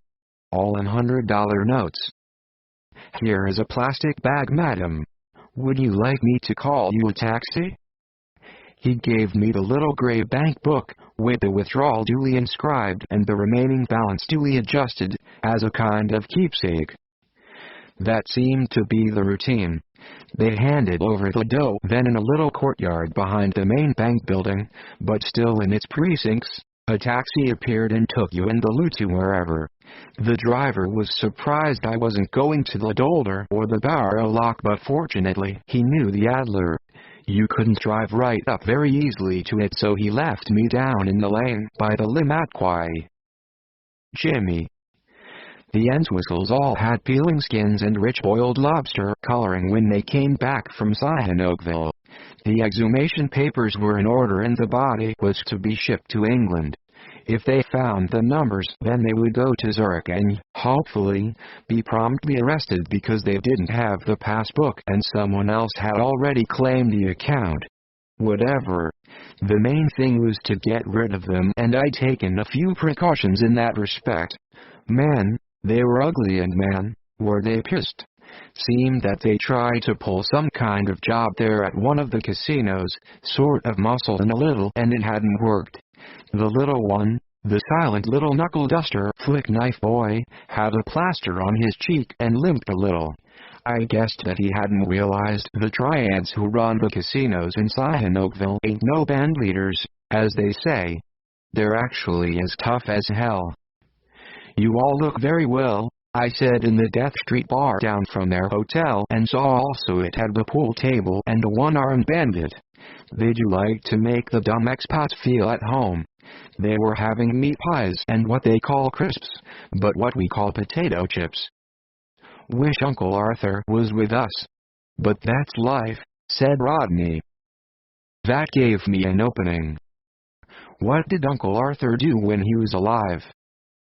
They looked at each other. He was a fucking thief. They all laughed. Nothing Uncle Arthur couldn't steal. It was a point of pride with him. Nowhere he went he wouldn't pilfer some mat, an ashtray from a bar, a plate from a restaurant, a steak from a supermarket. If it weren't nailed down he would nab it. It's just the way he was. We all learnt a lot from Uncle Arthur. Did the police ever catch up with him? Many times. But it was never his fault. It was always a grass or a fence or a mate he went robbing with. Even rogues gotta trust someone. But he pulled some great scores. Never did more than a 3-month stretch. He called them working holidays. He met a lot of people and got a lot of ideas inside. Including his last. It was worth a mint. Heathrow Airport aeroplane job. Shipping stacks of money into London to buy half the city. Or some football club. I don't know. It was all a long time ago. Early 60s. They never found all the loot. Just a bit of it. He had it stashed away somewhere. Several somewheres, people said. Not that he needed it. He was well heeled otherwise. Very. The beer was talking and his brother gave Rodney an elbow to his ribs. How's the exhuming going? All the papers are through and we can begin immediately. Do you want to be present when we perform the dig? Leave it out. It sounds fucking morbid to me, said the old man, and they all agreed. Just let us look at him before you put him in the crate. No problem, I said, but I knew it was going to be a big problem if they actually turned up when we opened the coffin and if they could or couldn't read the information on Uncle Arthur's shoulders. I'll call you when we get the body to the rest home and you can come in then. I left them and joined Dusty at the office. He was rather fed up, as he would put it, but we would call it pissed. Pissed means drunk in Brit English, but Dusty never touched a drop. Couldn't you have stalled these people? Why do they want to see a rotting corpse, for God's sake? Beats me. They're British. Didn't that Shelley Dane invent Frankenstein and Bram Stoker, that Dracula guy? It's in your DNA. Ghoulish behavior. Look at you. You never miss an opportunity to pick up a stiff. You love it. The smell of the formaldehyde and the touch of ice-cold flesh. Leave it out. It's a living. What else was I supposed to do out here? Sell takeaway crepes like that French guy with the trolley on the waterfront? Open yet another bar and watch it go bankrupt? You may be right. Death is a dependable trade. Like being a pimp. There's always a lot of demand. Thank you. But can I point out that you're one of us now? You're getting coffin happy, I can tell. You love picking them up, sliding them into the furnace, raking the bones and ash. Forget about it. It's a living, as you say. But you're so sentimental about it. Much more sentimental than is natural. Gathering up their favorite belongings and carefully putting them in the coffin or the niche. In those lovely little Chinese silk bags. And aren't you conscientious, attending each time they're sealed up, watching the plaster dry? Paying your respect, you say. Admit it, you're coffin happy. No two ways about it. There were a lot of bodies to deal with at the time, and Dusty was obviously under pressure. He had no inkling of my own little pressures. Those Entwistles want him dug up. Ever done anything like that? I said. Oh Christ. Never. How do you go about it? I'll hand that over to the Chowpong bunch. They've done everything. The Tomb Raiders, I call them. Why? They have a nasty habit of pilfering. That's all. Brass coffin handles, gold teeth, medals, shoes, they nick the whole fucking lot. No respect for the dead at all. I suppose being a funereal in this life is already a bad enough deal under karma. So being a thief in the next one isn't a big deal. Glad you told me. I'll keep my eyes open when they dig. What the hell do they want with looking at his shriveled body? At least I hope it's shriveled. Sometimes they ferment if you don't use enough of the formaldehyde. They explode actually. All the gases. People are always complaining about strange sounds in graveyards. It's the sound of the gas popping in the graves. Always best to drill a little hole in the side of the coffin. But they rarely do it these days. I seem to recall that this Arthur bloke didn't have all that much flesh and blood. He's probably reasonably intact. That was pretty good news. I didn't fancy explaining to the Entwistles that their uncle was a mass of green slime and bones clinging to the sides of his coffin. The men from the Chapong funeral firm could be mistaken for a firm of market gardeners or fruiterers. They had a ruddy rustic look about them, and their forearms were those of men used to lifting and carrying. They arrived in their own little white meat truck, a dirty white rusty thing made by Mercedes years ago. The Chapongs were Chinese, and they had all the delicacy of slaughtermen. The van stank as it opened to disgorge the team of diggers, and I noted the team of 4 men didn't put pak fa yao under their nostrils or a smear of thick tiger balm, the substances we applied to ourselves before coming into contact with the dead. Tiger balm was a lovely embarkation, like mentholatum but with the added zing of aniseed and wintergreen and a few other soothing or pungent herbals. It kept out the smell of death real good and stopped you throwing up even better than pak fa yao, some said. Uncle Arthur hadn't been sunk too low in the ground.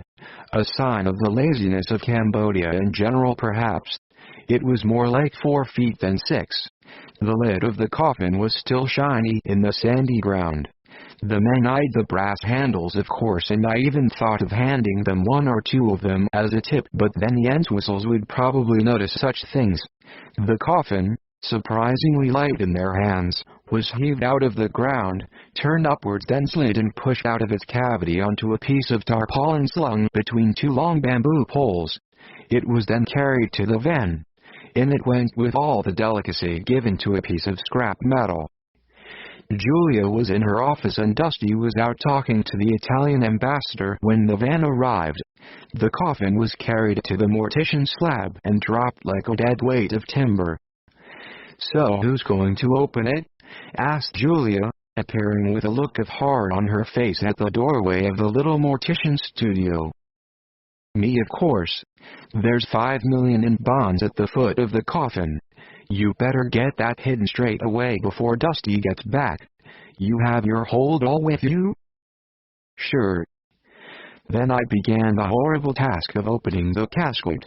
I actually used a long iron lever to prise the thing open. The screws had to be removed first, and there are about a dozen of them, all rusted but still able to grip and stick and drive me nuts. After they were out, the lid opened nicely and easily, and the smell wasn't all that bad considering. I had a mask on, doused with a lot of pak fa yao, so much that my eyes wept and stung. Inside the coffin, under the shroud, something quite interesting had happened to Uncle Arthur. His hair and nails had continued to grow, of course, but it's what had happened to his skin which was the most surprising. It had turned a vivid yellow and had the texture of hard leather. All the tattoos had been somehow expunged by the process, and the ink of them had become little blobs and lines of color with no shape or recognizable image anywhere. That was bad news. The Entwistles looked like people who didn't like being disappointed by anything, a bit like the hoodlums back home. It might all turn rather ugly. The bonds were all there, safe and sound in their 2 thick layers of polythene. Thank God for that. I was making a rough calculation and estimated that the haul we had stashed away in various places all over Phnom Penh for our friends back home amounted to some 120 million now. It was in around 20 locations, but I had it all written down and a lot was ingrained in my memory like childhood traumas. To be extra secure, I put small letters and numbers in Dusty's ledger and kept photos of that in my phone and on a data stick. I also had some photos of Uncle Arthur on my phone too. I wasn't taking any chances with the Entwistles. Between them all they maybe had 1 functioning brain. The Entwistles did eventually turn up and I prepared them for the shock of the yellow shriveled leather corpse, but it turned out they didn't bat an eyelid. They'd seen death in its many forms before, that was certain. Only the old man looked a bit green at the gills, as they say. The young one actually flicked his dead uncle's face like it was some lifeless doll. He thought it quite amusing. No doubt the little jerk also pulled the wings off flies in his spare time. One day I would read about him for sure. A serial killer in the making. Once he truly discovered women, he'd probably start strangling them. Just for fun. Rodney and Ronnie couldn't hide their anger at the tattoo's demise and disintegration. They looked at each other with a grim expression on their Cro-Magnon faces. Then they looked at me. It was all my fault. The morticians are the fall guys sometimes, just like everyone else. Someone has to take the fall. "What happened to his body?" said Rodney. "I was on the spot, but then I bet on many spots. It happens. He's actually very well preserved, considering. Some of them are just mush now. Have you seen enough?" "No, we ain't bleeding seen enough." "What happened to all his tattoos?" "We loved them, we did. It was like part of his personality." "It happens, as I say. Once the coffin lid goes down, that's it. The return to the loam." "To the what?" "The loam. The earth." "Are you trying to be fucking funny?" I said nothing. They were pissed. I'd be pissed if I had lost that many millions. We all need a little bit of dough in a Swiss bank. Who doesn't? The bag of gold at the end of the rainbow? Hard to imagine anything in the lives of the Entwistles featuring a rainbow, but what the hell? Everyone has dreams, even knuckle-dragging Lee hoodlums. They actually sat down at that point, and I could see the little office chairs and the sofa straining under their weight. I liked the sofa. I napped on it sometimes. Julia looked nice on it too, but we never become recumbent on it. That's a nice word. I learned it from the Reader's Digest. Expand your word power. I didn't want my nice little sofa to have the odor of piss Brit on it for too long, and I knew that words would never satisfy the Entwistles. Sooner or later they would beat me up just out of frustration, or the penny would drop and they would smell a rat. Didn't they know that most corpses are photographed by someone, especially the coroner and the police? They must have seen such photos. In their line of work, people turned up dead now and again, even in the land of unarmed policemen and difficult to get guns. If they found out there were photos and I hadn't shown them, I would be dead meat. There was nothing else for it. I spoke. "Of course you could always have the photos."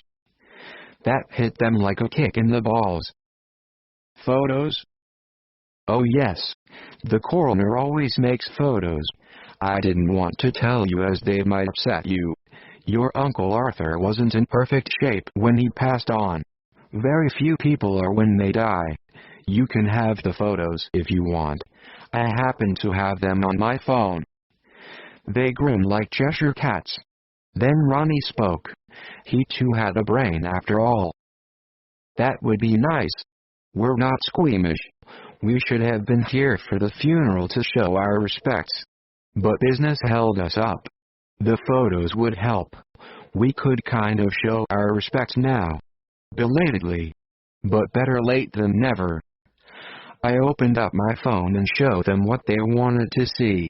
They gathered round like schoolboys looking at their first porn flick. They looked at the numbers on Uncle Arthur's shoulders closely. I could see but resisted the temptation to zoom in. As said, not stupid at all when needs be. That was the mark of the modern hoodlum. That was the Entwistles too.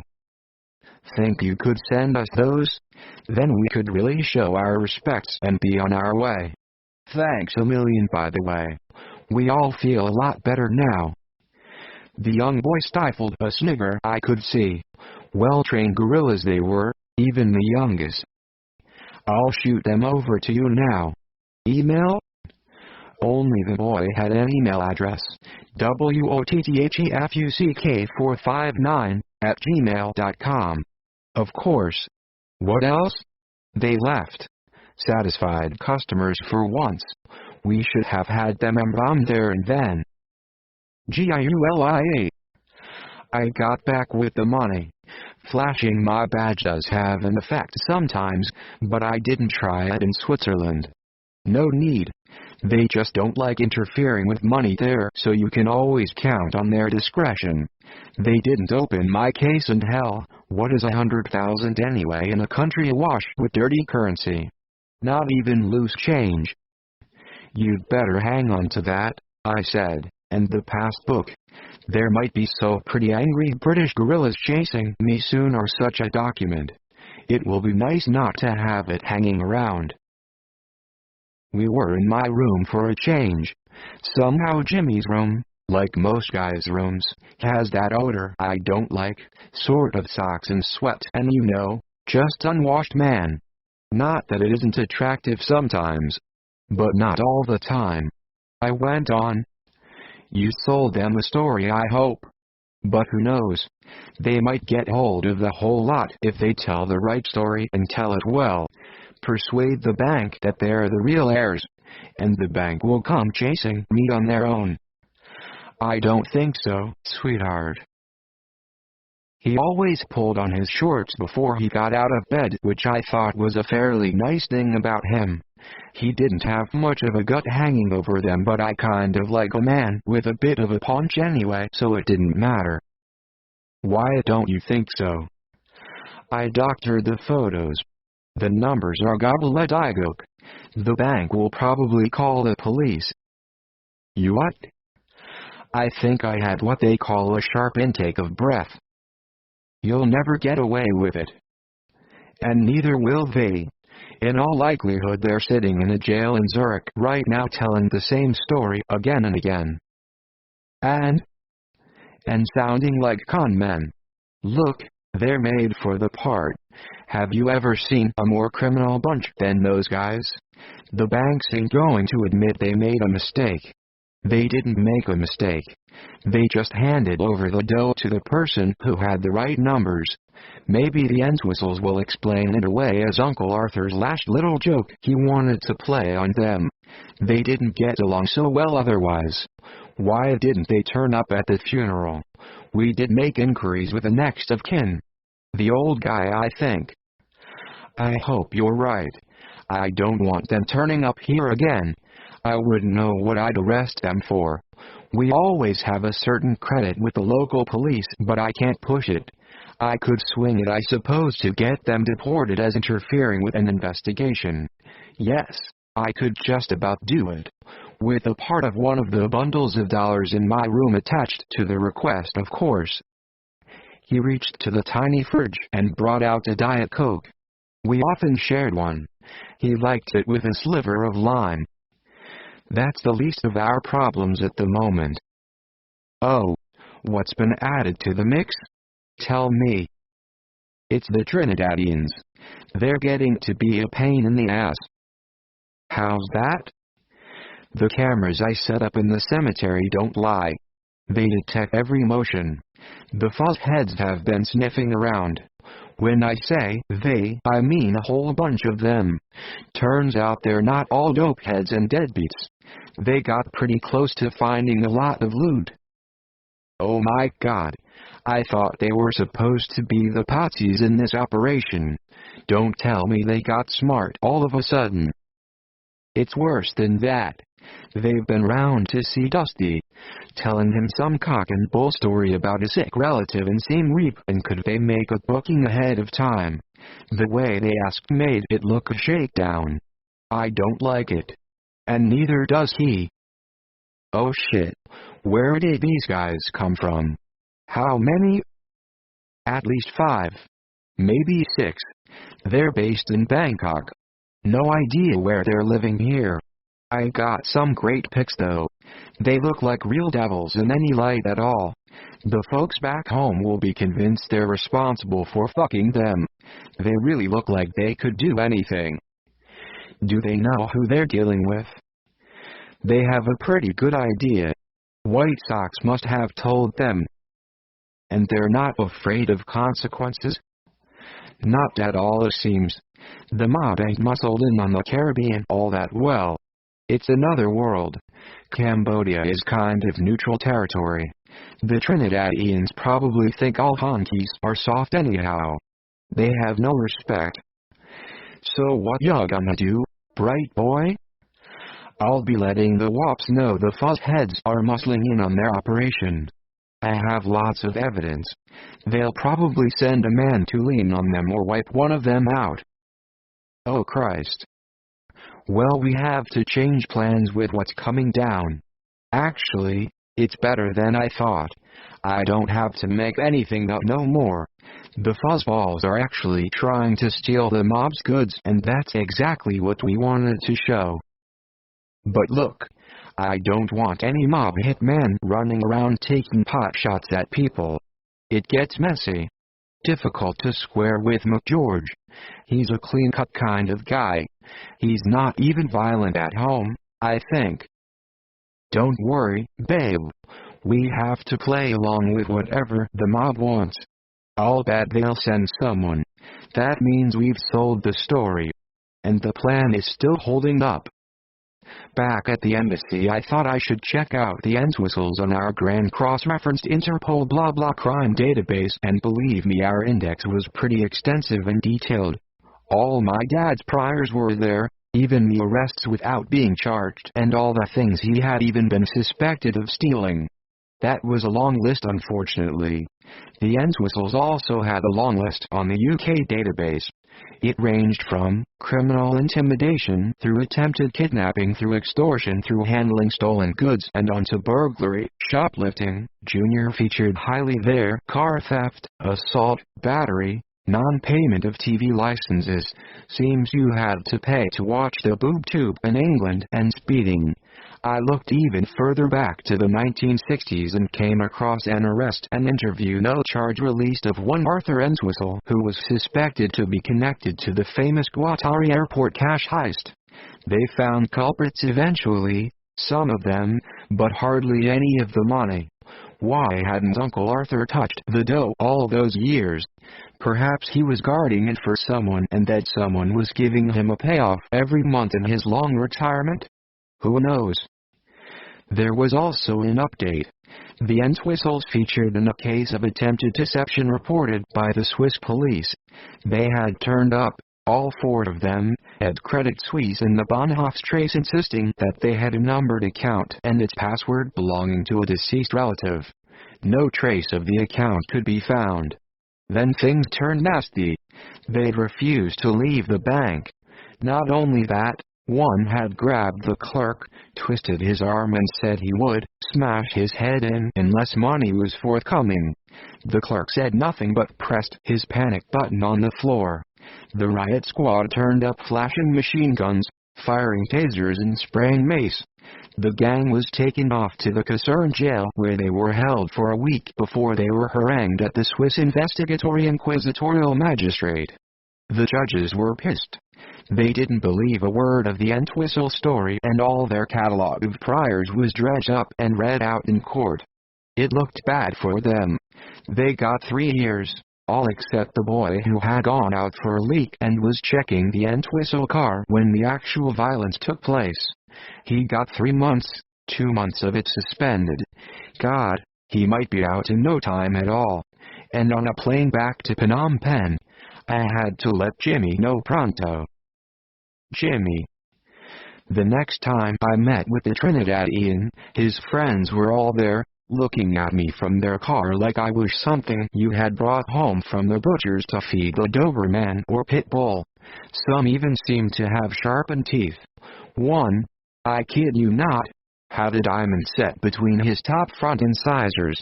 Why is it that hoodlums nowadays have no class?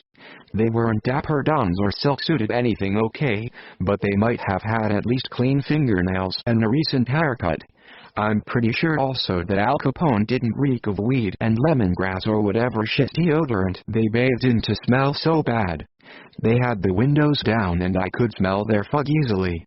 Thankfully they stayed in the car whilst I talked to Joseph. He looked really cocky this time. Already I could see that this man had to be taken out for everyone's good. What can you do with people like that? They just keep coming at you until either you're dead or they're dead. They're dumb punks and the world is full of them. Nice wheels, I said, pity about the contents. He liked that and flashed his big teeth. They never distracted you from the hard bloodshot eyes. You're funny. But you know something, white man. The cemetery is full of comedians. Is that a threat? No, honky man. It's an offer. I ain't no coolie and you ain't no big mafia-made man in New York no more. You dig? We kind of changed scenes. This is anyone's territory who has a big gun and a mean mind. You don't say. I do say. And this is how it's gonna be from now, cracker hunky white man wannabe tough as shit guy. You get my drift? How is it going to be? He didn't put his cigarette out this time despite the expression of disapproval on my face. You and me are going to be partners for a while. That's all. A happy partnership.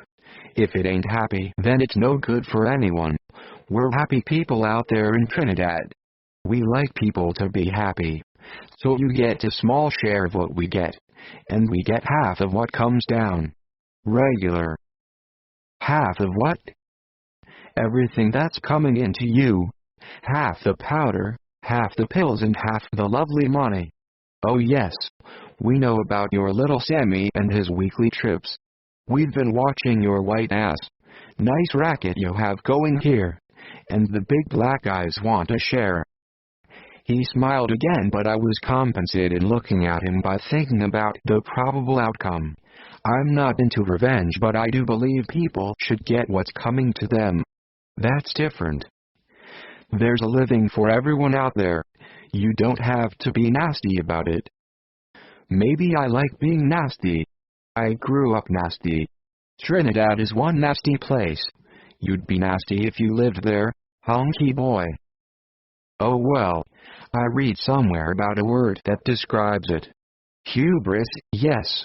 A Reader's Digest word. I thought many times a lot of mob guys had that. You could see the fall coming long before it happened. Maybe hubris could be extended to fuzzball calypsos too. What do you want me to do exactly?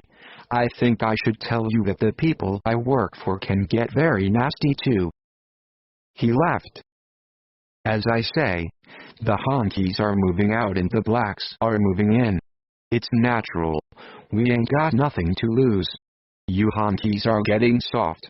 The pipe-wielding gun-toting niggas I have in that car would shoot you for your copy Rolex. Not even that. They'd shoot you just to amuse themselves. They're pure evil. I get it.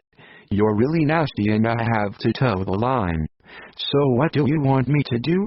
I have to tell you that the cemetery is out from now on. It's being watched. I can feel it. You have to know that the feds don't stop at Washington. They have a whole outfit out here. You don't say. He laughed this time, a high-pitched cackle really, no mirth or fun in it. I do say. And federal prisons are full of guys like you who think the G-men are all dumb motherfuckers. They could ship you to the States and no one would lift a finger to help your black ass. I was giving the fuzzball fair warning. I'm nice that way. But it was useless. Okay. You tell me when the next drop is.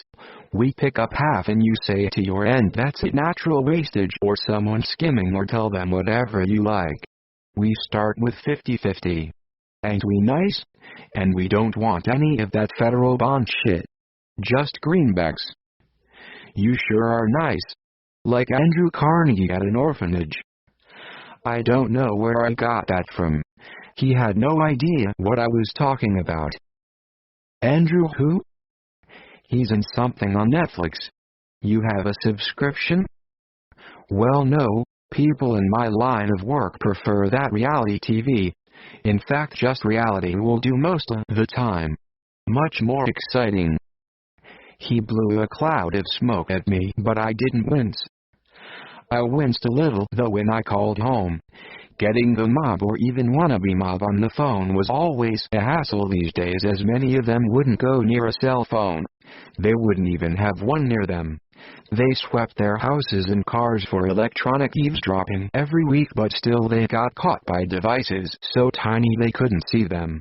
Long gone were the days when feds disguised as telephone engineers shimmied up poles to lay taps. I eventually got the old man on the phone and he sounded hoarse and dry and wasted, like he could have been on life support.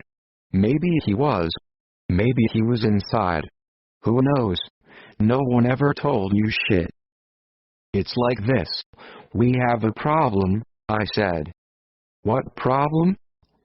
It's the fuzzball Trinidadians. There's a whole bunch of them here and they want a piece of the action. A big piece. You don't say. I do say, and my ass is on the line out here, so I'd appreciate if you'd take care of the problem. I never asked to be in on anything. I'm just doing you all a favor. I don't deserve this kind of heat from anyone. How nasty are they? I was glad he used the word. Nasty as fuck. They just don't care. There's a gang of them. 5 or 6.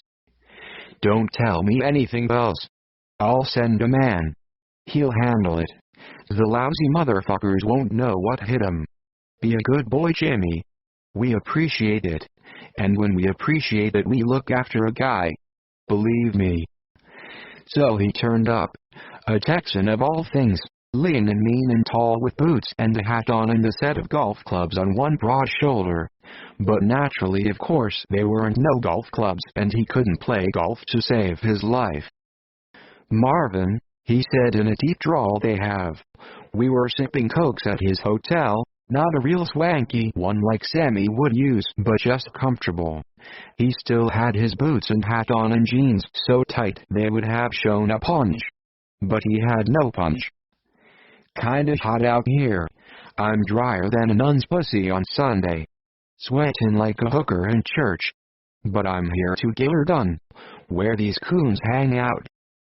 Straight to the point. I liked that. I gave him the details. Joseph the ringleader hangs out at the Fairfax. I can get him there anytime, he says. No doubt you can too. Sure thing. This ain't my first rodeo. But I kinda like being prepared. Probably be here a week. Maybe 2. Like to see all the angles. Don't rush, then you don't foul up. You got it. Reckon I have to waste them? Probably at least one. It's a tricky situation. They're the kind of bunch that just won't be told. Varmints, in other words. Yes. Well, we'll see about that. He sipped on his coffee, then rolled and lit himself a long cigarette. I got onto Giulia as soon as I could. Look, honey, the situation is getting out of hand. You have to have these guys from Trinidad deported. For their own sake. There's a real hitman in town and he means business. He might well waste a whole lot of them. Calm down. Where are the fuzzheads, as you call them? They're staying at the Fairfax. You mean that Hyatt wannabe hotel near the palace? You got it. Well, it will take some persuading, but it's the first request I've made like that, and McGeorge might just buy it. Give him something to do. He likes liaising. He spends his whole time here liaising. I bet he will get a boner thinking about how much he will have to liaise with the local cops to get those Trinidadians on their way.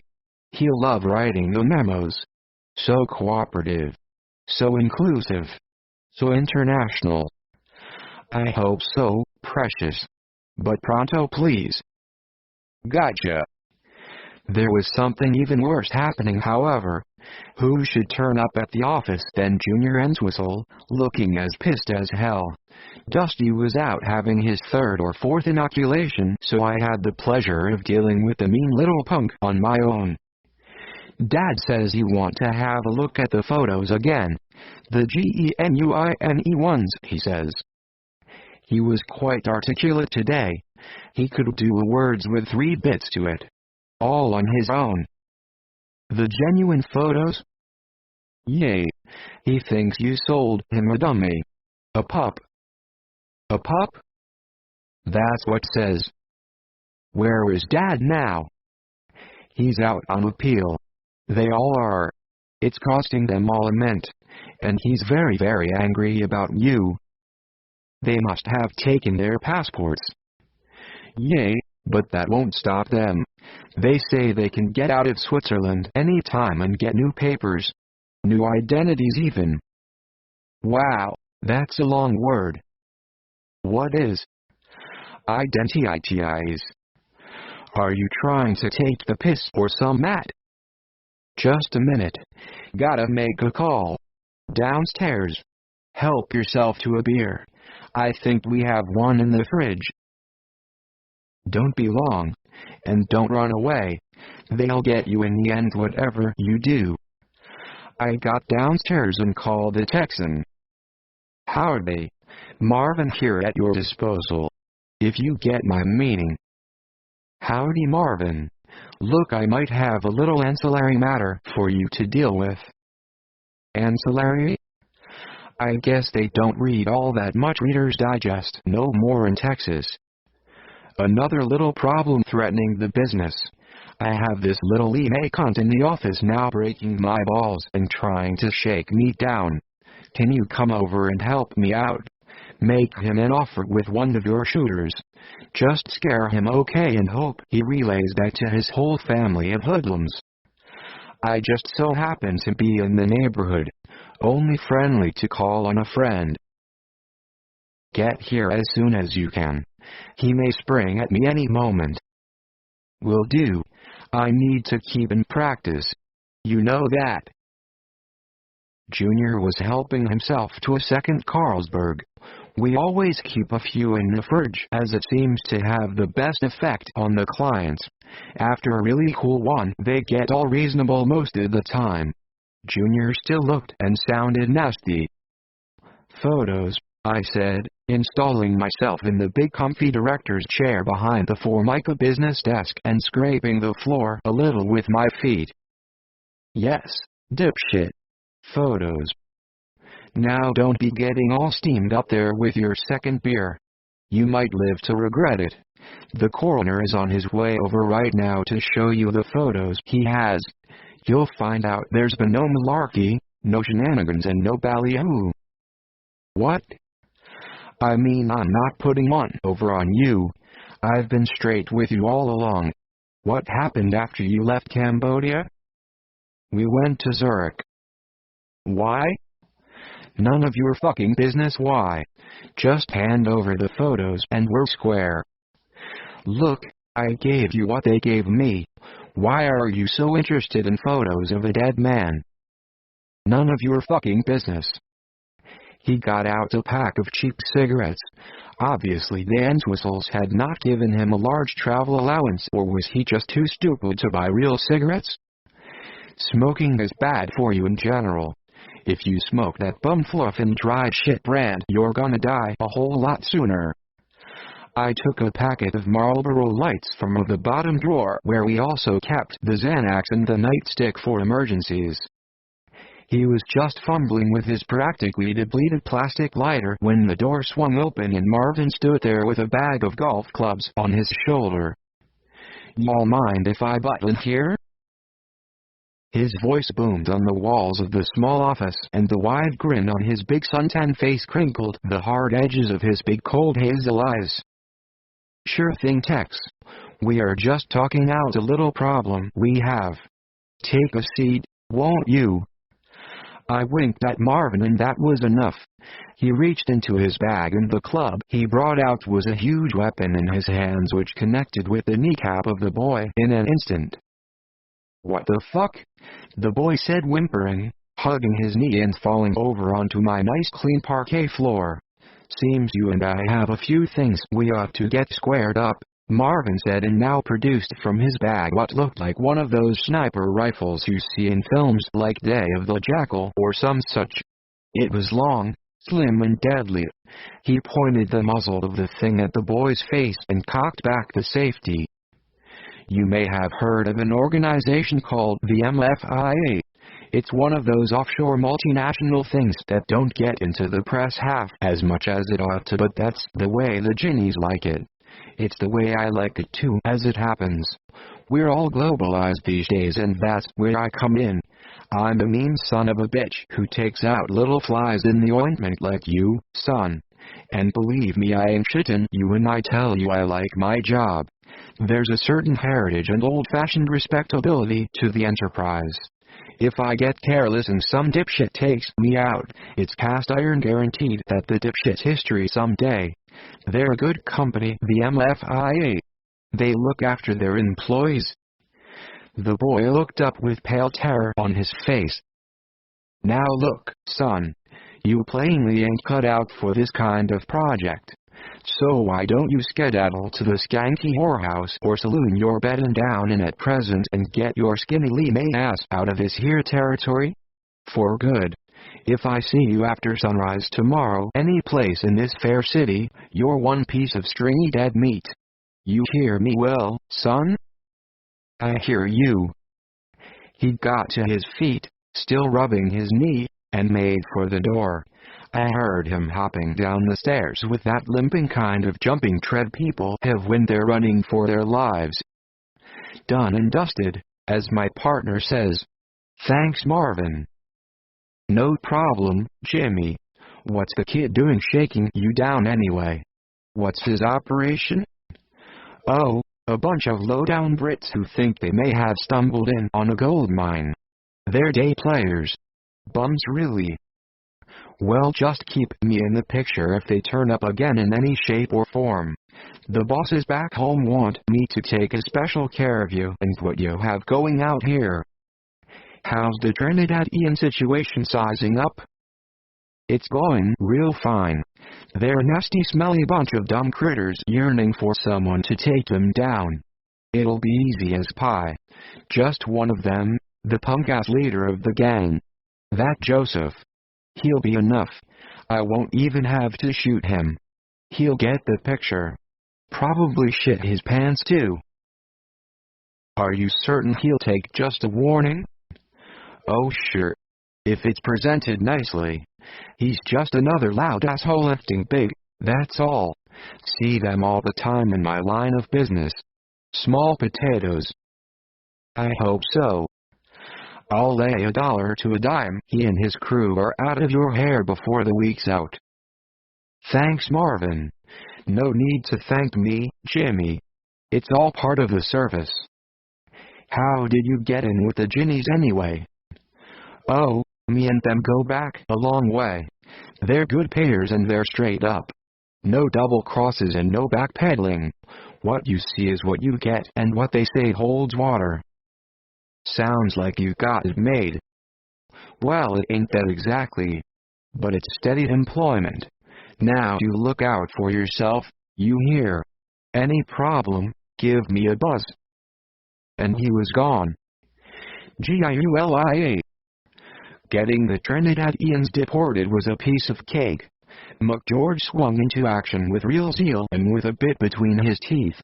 Turns out the fuzzballs, as Jimmy called them, were glad to go. Their leader Joseph had had a real talking to involving at least looking at pliers and a blowtorch from the man the mob had sent from the States. He had a bloody nose and bruises all over and a look of plain fear on his face when the police turned up. They'd never met crooks so docile, almost like they were being taken into protective custody, the cop said. Whatever.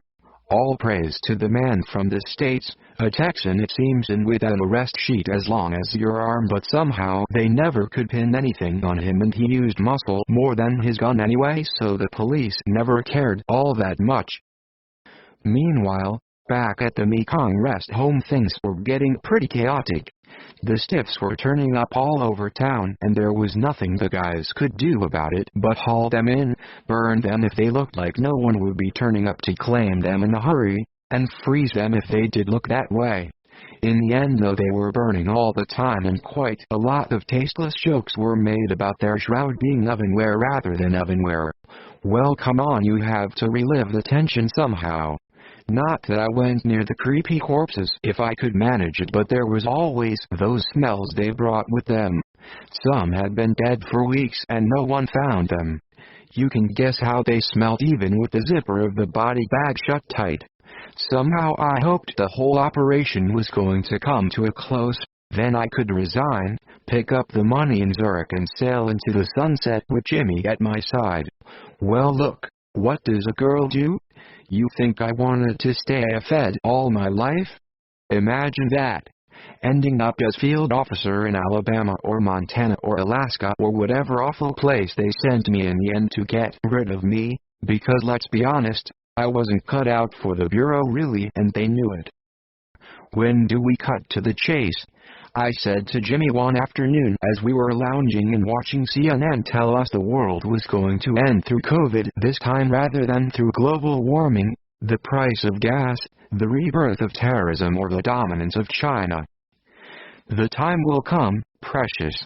We got the situation handled nicely now. The wops back home have the scene set in their head nicely. The Trinidadians are the fall guys messing things up and so they will be chasing that. We have the dough in Zurich and the Entwistles ain't going to get a cent of it. We will soon have 200 million stashed in various locations and a whole lot of pills and powder. What's the plan for bringing the feds in on this?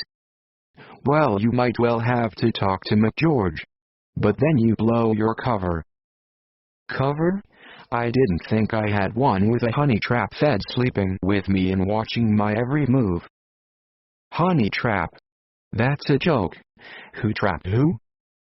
Be serious a minute. I am.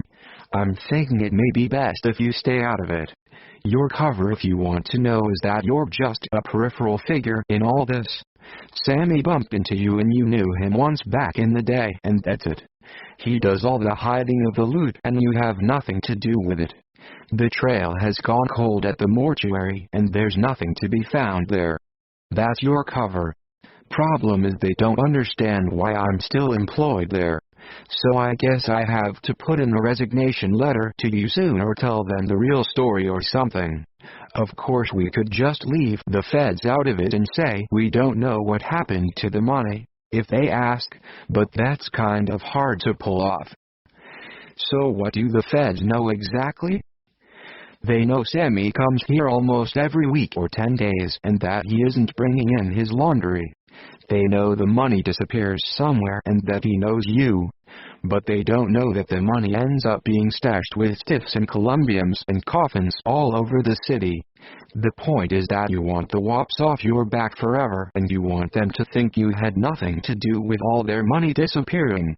A lot of the dough will have to go to the feds to get them to arrest the boy or boys back home breathing down your neck. Of course I could always just hand over the money to the boys back home, half of it anyway, and keep the rest for ourselves. That's always a possibility, but the feds will smell a rat. And so will the wops. It isn't the first time a funeral parlor has been used up front though. The feds would like it. What do the wops know? All they know is the money is hidden in safe places and that Sammy delivers it and that I'm working in the funeral trade. And that a vicious gang of Trinidadians are after it. Correct. So as regards the endgame, we have a choice.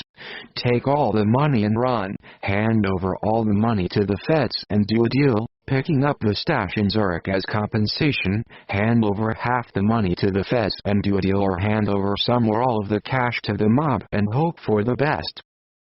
If Marvin lets us. Marvin? The Texan.